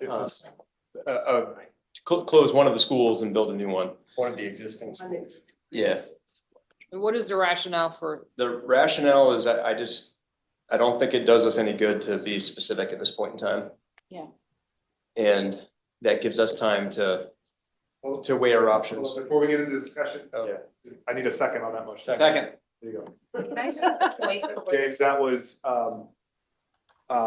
who won? Rob. Rob got it. All right, Rob, second. Before we really get into discussion, can I just raise a point, which is, if ABA is moved forward with, very generalized language, I want to remind everyone in here, that means that we're asking Harriman to do in triplicate this option. And part of our reasoning for narrowing the field down was so that we could go deeper on options. I just want us to recognize the incredible work that we ask this team to do week over week. I will say we can. Discussion, Lisa, can you address that? We will, I mean, we can look at any one of these. I do want to caveat that the price that is on that dashboard is for that language. And so I just want that to be clear that we cannot say that cost and in the benchmarking and everything else applies to any one of these schools. So that needs to be just understood. Hold on. There's a lot of hands. Larry? I just thought leaving that broad also then lets us bring in the site selection aspect of this. Yeah. Because we need a site for this new school, and depending on, which way you go, that could be a contributing factor. That's what I was gonna say. And we had talked about an executive session, I hope might be in the next meeting, to talk about site selection in combination with some of these options. And I think it may well be that when we hear more about what viable sites are and what the strongest sites are, for various reasons, it would be helpful to have some flexibility and not be constrained that it has to be Pleasant Hill or in that area.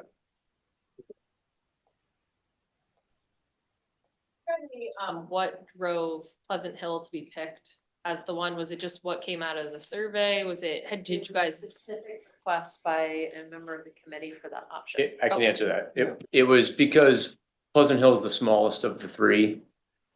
And I just, There's no space on site. yeah, it doesn't, it's constrained by. It would be a clear cut site when we build this addition on it. Just a question of Lisa, of how much variance in the cost we could expect based on which K-2 existing is closed? Because in the end, we would ultimately need one new school, and I would assume there's, aside from acquisition costs and development, there's probably not going to be a huge variance in design and scope. So what it really comes down to would be essentially the differences in the renovations of which renovation are you not doing, and that looks to be about, if we're using A's numbers, about 3.5 million. Is there something here that I'm not? We that just, I'm I can't answer the number without running the numbers, so I can't say how much of a variance there would be, but it would depend on which one you're closing. Each of them have a different price tag, as we've seen in the renovations additions, so depending on which one that comes off, and maybe that addition, that new school is more or less enrollment, so there will be a difference.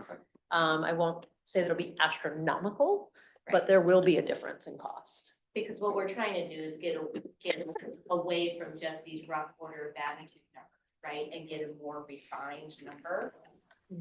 And so it's gonna be more challenging or take more time for us to get there. Yeah, essentially, the first thing we'd have to do is run it with each scenario, so you guys can see the rough order of magnitude difference between the closing of each one of those and what that may look like. And I think you would need that information before you tell us, hey, go forward with X. And I think what I was getting at was there isn't some hidden bombshell in here based on which K-2 we're looking to close. Like, oh, you do it to Blue Point, here's, $20 million more on costs. There's nothing. Not that I'm aware of. I think you're just gonna have different trade-offs with the existing schools depending on which ones stay open. So the only, Charlie, are we in discussion now? so the only reason why I was stepping off of Pleasant Hill is because in one of the last sites committee that I attended,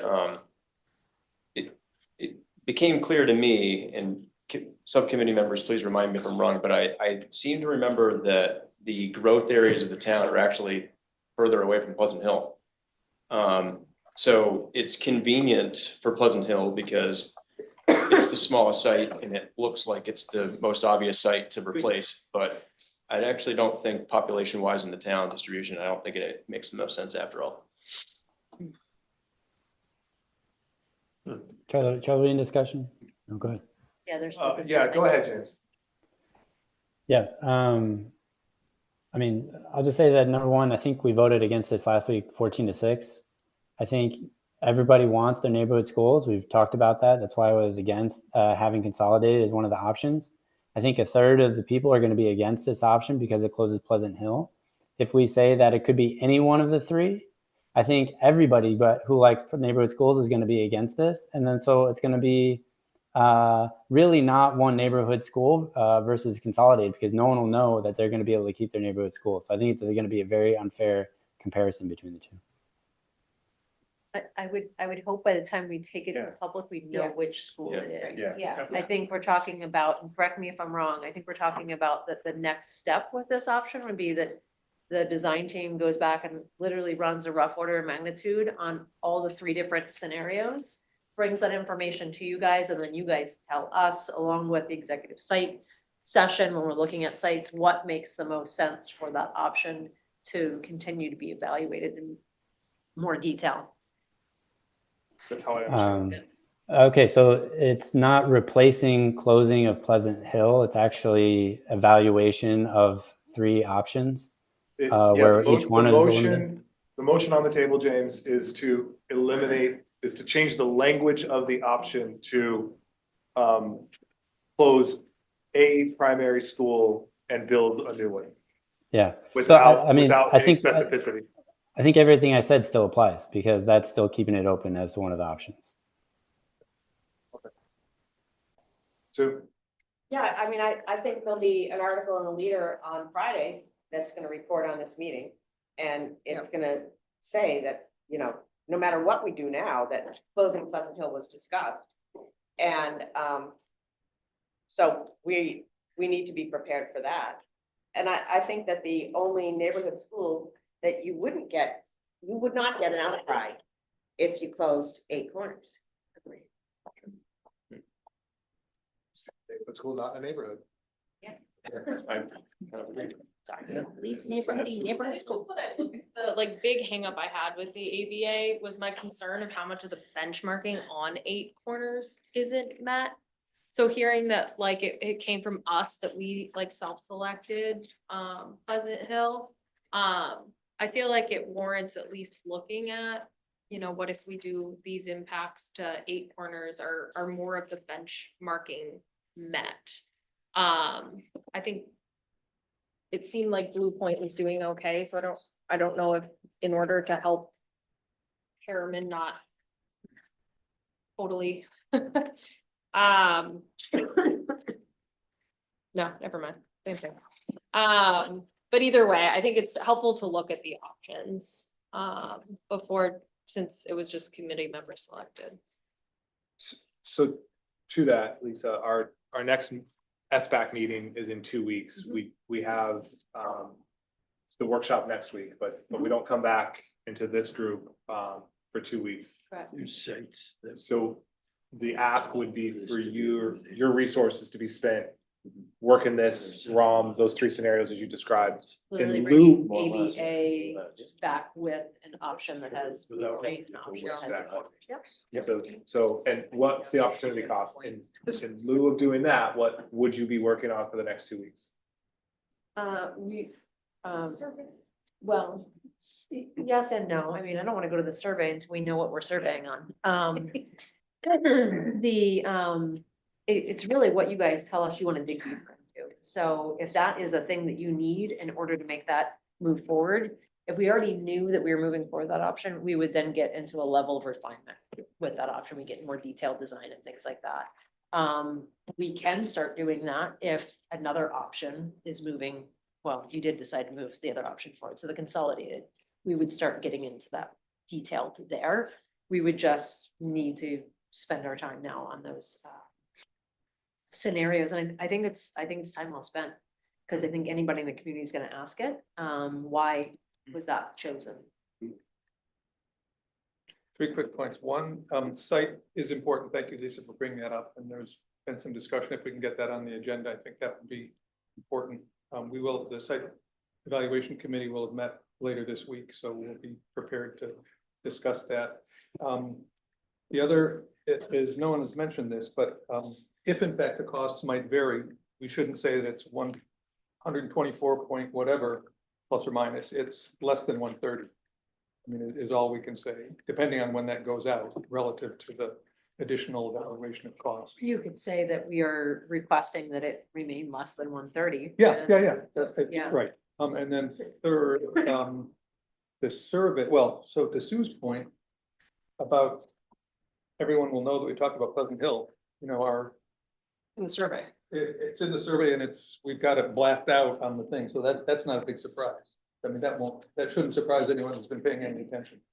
But we Yeah. do need to consider when that decision is made relative to doing a survey, so. So I agree, if we're going to strike Pleasant Hill from that, I would say we should strike all of the pricing on that as well, for the time being, and What? the costs. Just because like, one, we don't know what that would be, right, for the other 2 schools.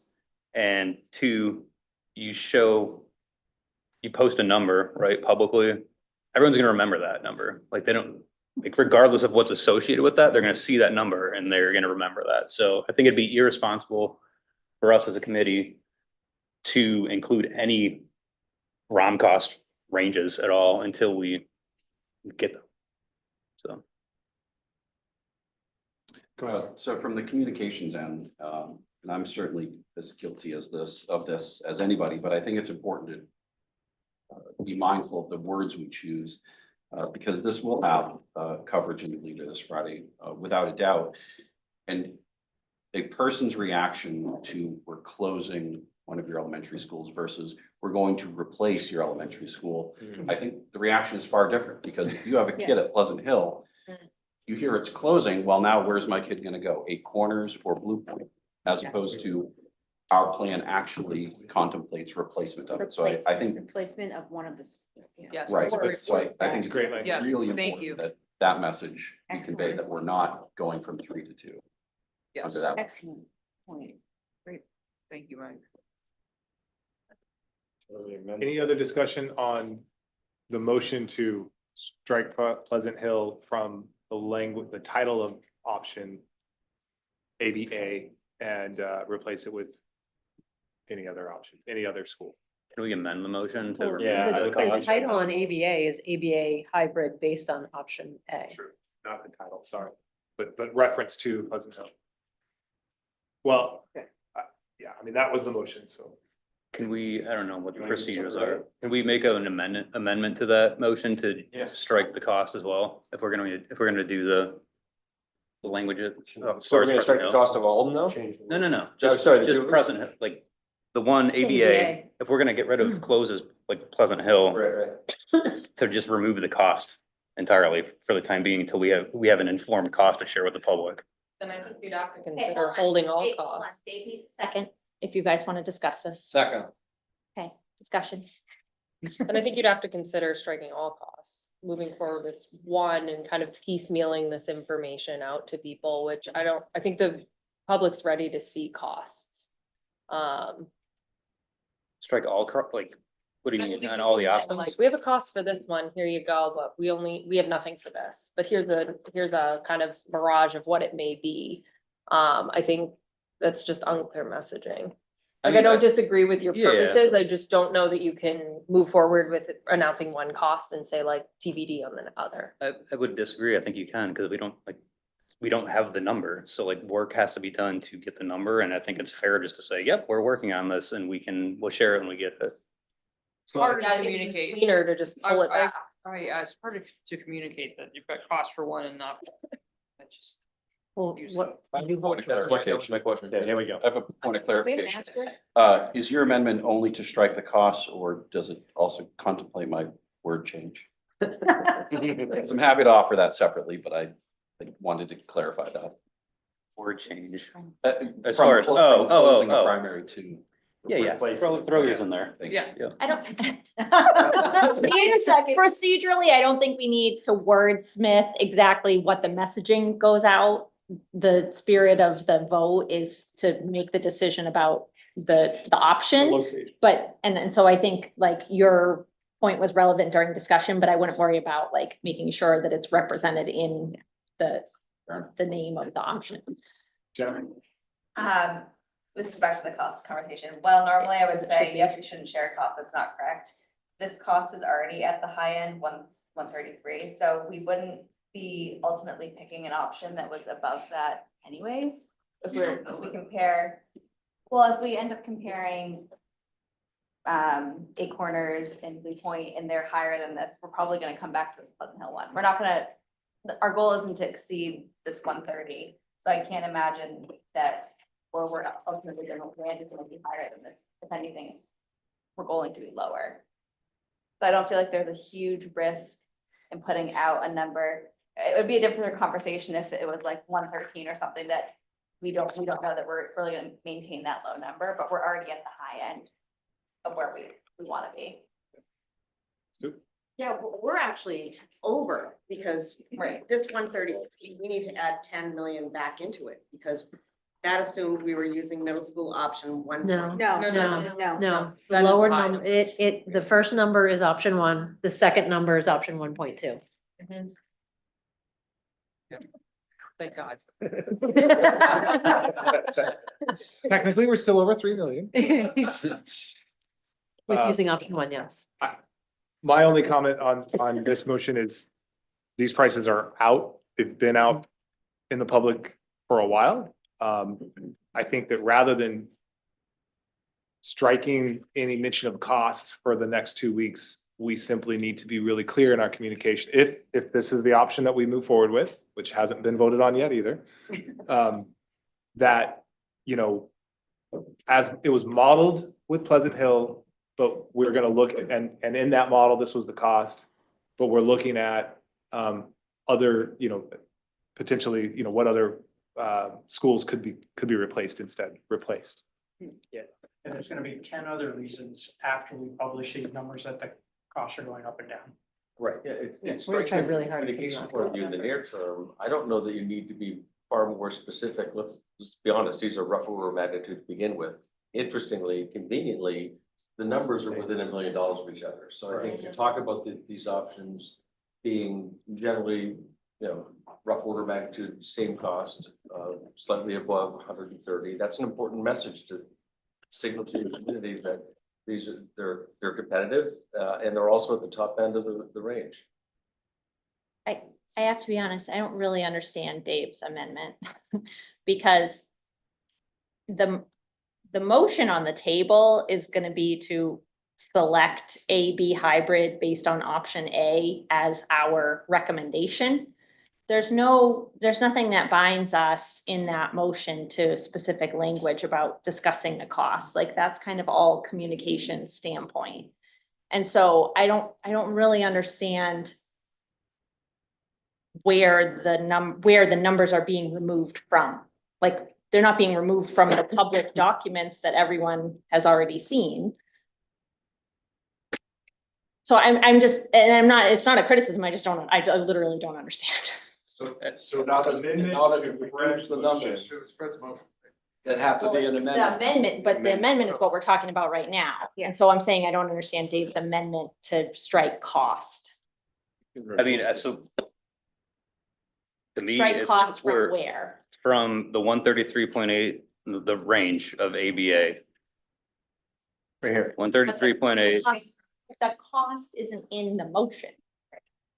Oh. Oh.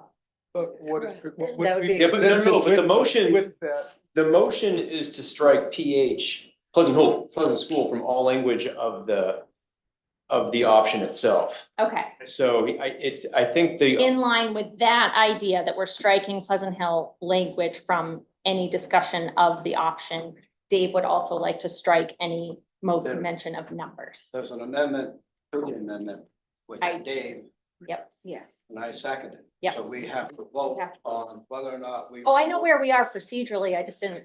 No, it's not even that I don't like it. It's that I lost track of the thread and I want to make sure that everyone understands, like, from a communication standpoint, just because something is or isn't in the motion, like the communications committee is going to decide how they talk about this. But I understand in the spirit of taking the very specific Pleasant Hill language out, Dave is saying, let's take the numbers out as well. Because we don't know the cost. That was the reason. I'm on board now. Thank you.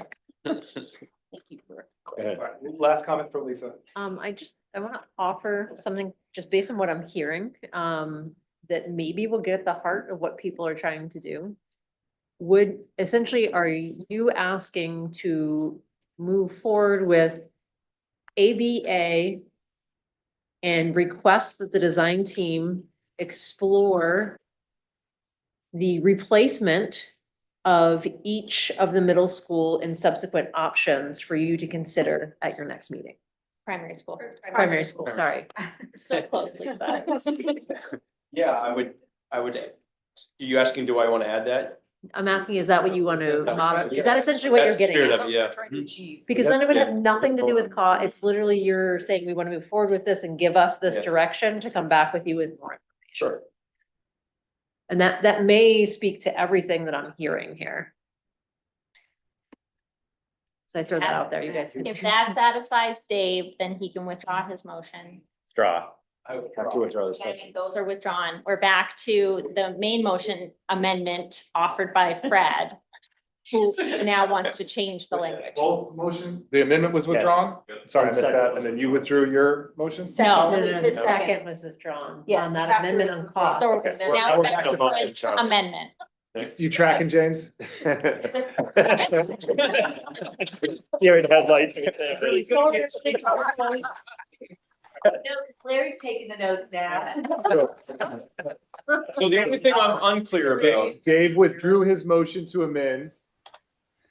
And the So is- second was also withdrawn. You don't need to change the language because we can change that as the communications Okay. committee to say replace instead of close, according to. No, it's different. So essentially what I'm do you want saying, me to clarify and give you the charge? Well, I think she gave it to you. I think- She's asking. Give it. You I'm have to asking withdraw if you your want to motion. adopt that. Yes, I do want to adopt that. Okay, I would withdraw your amendment and then restate a lovely cohesive amendment that we can all vote on. What'd you say? Withdraw my amendment. Okay, who I'm going to- seconded? Second. Second. Okay, do you withdraw? Okay, now we're back to the main motion. James, both We finally. motions. No, get seconded. hang on a second. Dave had the amendment. Fred had the original motion. Does Fred Yeah. withdraw the motion? He's going to put a new one in? Is that what I'm Yeah. hearing? Yes, Yeah. that's Okay, right. thank you. All right. You're doing a great job. So you use some pieces. Okay, so I move to strike Pleasant Hill from the language of option A, B, A. And can you just say it? To request that the design team look at options that consider the replacement of separately the replacement of each primary school as a subsequent option to give you data to determine how you want us to move forward. Okay. On a clarification? Can you add, you want to adopt, you want to move forward with ABA under those circumstances? Yes, yep. It's gotta make, because you didn't say that, right? So it's gotta be. So I couldn't have said it any clearer than her, so I just wanted to the motion on the floor, It needs is there a second? Second. There we go. Seconded by Rob. The motion on the floor is to move forward with option ABA. And strike any Pleasant Hill language and ask Harriman to run a rough order of magnitude on 3 scenarios. 1 to close each school. Replace. Replace each school, thank you. Replace each school. Yep, no, that's good, that's important language, yeah. Discussion. I think everyone's tired. Everybody's trying. I move the question. Yeah, thank you. Thank you, Jim. Larry, Yes. Leroy, Yes. James, No. Tom, Yes. Fred, Yes. Paul, Yes. Rob, Yes. Sue, Yes. Dave, Yes. Jenna, Mike, No. Bill, Yes. Carrie, Yes. Charlie, yes, Alyssa, Yes. Jim, Yes. Annalee, April, Yes. Jillian, Yes. Elizabeth. Yes. Motion passes 18-2.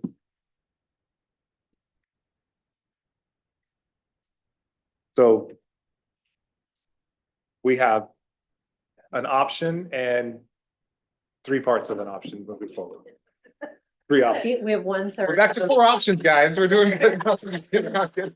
Two options. We've been tasked with more information. to Do provide. we have a proposed date on when you would look at those 3 sub-options and select one? 2 weeks.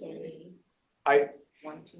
can, if you can have it, can we, I think we could all agree that we should. I So heard Charlie, there's- we did not, sorry, Charlie, we didn't vote that ABA is the neighborhood school option. We haven't made. That was part of. That was part of that motion. That was my point of clarification, to make sure that he was including that He was moving to recommend ABA.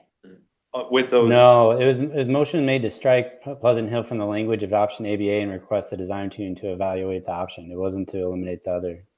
And then I asked for a So point this of be the- clarification. He asked for He a was point of intending to move option ABA as the preferred option, and he said yes. So I restated it. Interesting. Okay. Do you need to change your vote? No, I already voted no, but I just wanted to clarify that's what everyone Okay. else's understanding. Okay. Do we need to officially remove the other 2, or was that Yes. given in what? No, well, Yeah. Oh, yeah. It's implied to me, but I'm not a Robert's Rules person, so. I move to strike A as options. Your motion? A and B. A and. I'll second. Get it. Who made the motion? Mike did. To remove option A. James, Mike moved to remove options A and D, to eliminate those. Seconded by Leroy. Yeah. Discussion? Discussion. I'd say the one thing for the Pleasant, for the option B with the 4 primary schools, right now it's a subscale new school and it requires building basically a sixth grade wing onto that. And right now it's like 145 is the ROM. You basically can gain 15 million by just moving the 3rd grade from Wentworth into the K through 3 and then not building that 6th grade wing. So then it's back to 130 and it's one of our few options that actually keeps the primaries, keeps the neighborhood schools and is around 130. So that's why I kept pushing to try and see that option. And I don't think we should eliminate that. I really don't think we should say that we're going for closing neighborhood schools and no one knows which one we're doing. My only comment on it, and really just to, I will probably vote in favor of this, but I do think that we're talking about eliminating the only option that was under 115 million. So, well, could be 120 to 120 to 113, but the cheapest option on the table. I just wanted, you know, the room to recognize that, you know, we've been very cost conscious and we're preparing to eliminate the lowest cost option. I think with that comment, Charlie, we need to come up with at least 2 reasons as to why we're saying we're gonna remove A and B. I agree. Longevity doesn't account for future needs very well. For either? A and B? A mostly, but yeah, A and B. Longevity is solution and what? My reason for wanting to remove option B specifically would be that it adds a 4th building to operate and run. It's the only option that's left that does that. Yeah. I would agree with that.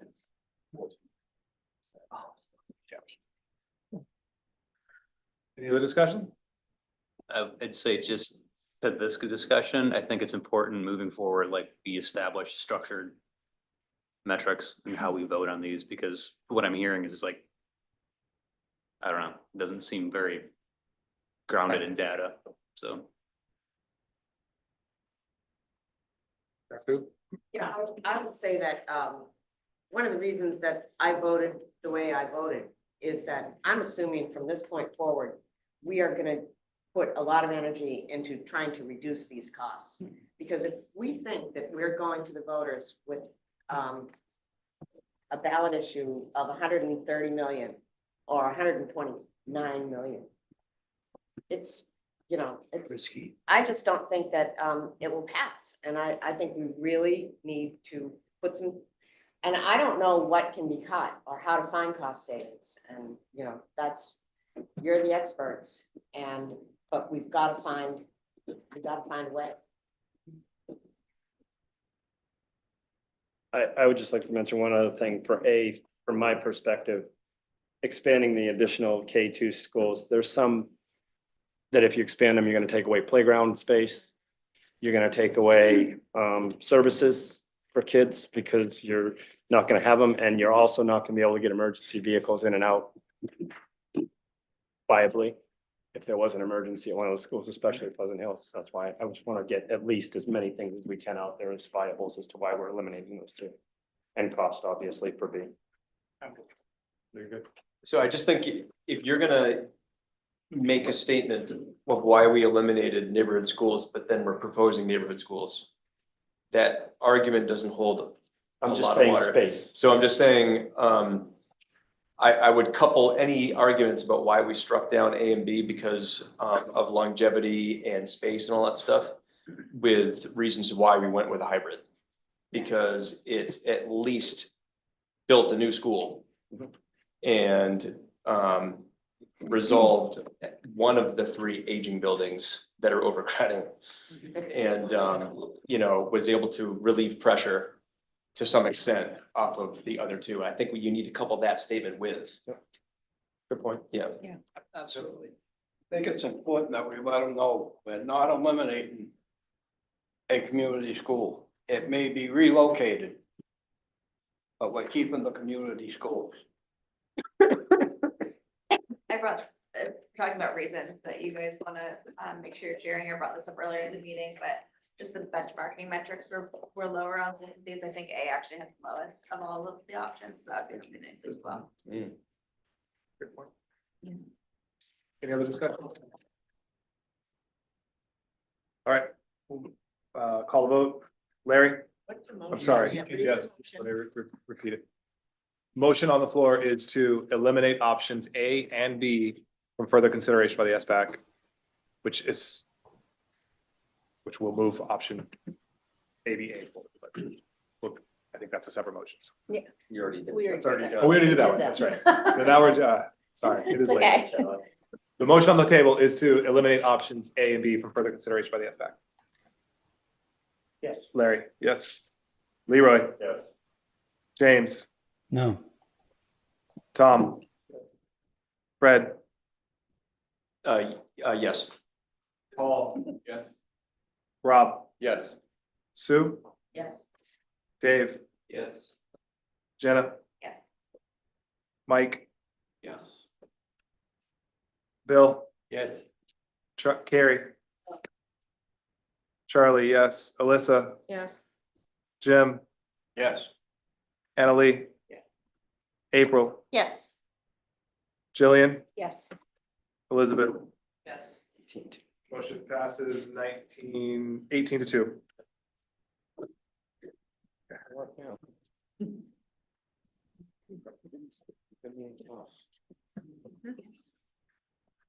Good job, guys. Great job. Pat yourselves on the back. Say it louder. I make a motion, we adjourn. Seconded. All in favor? We're adjourned. Thank you. Roll call.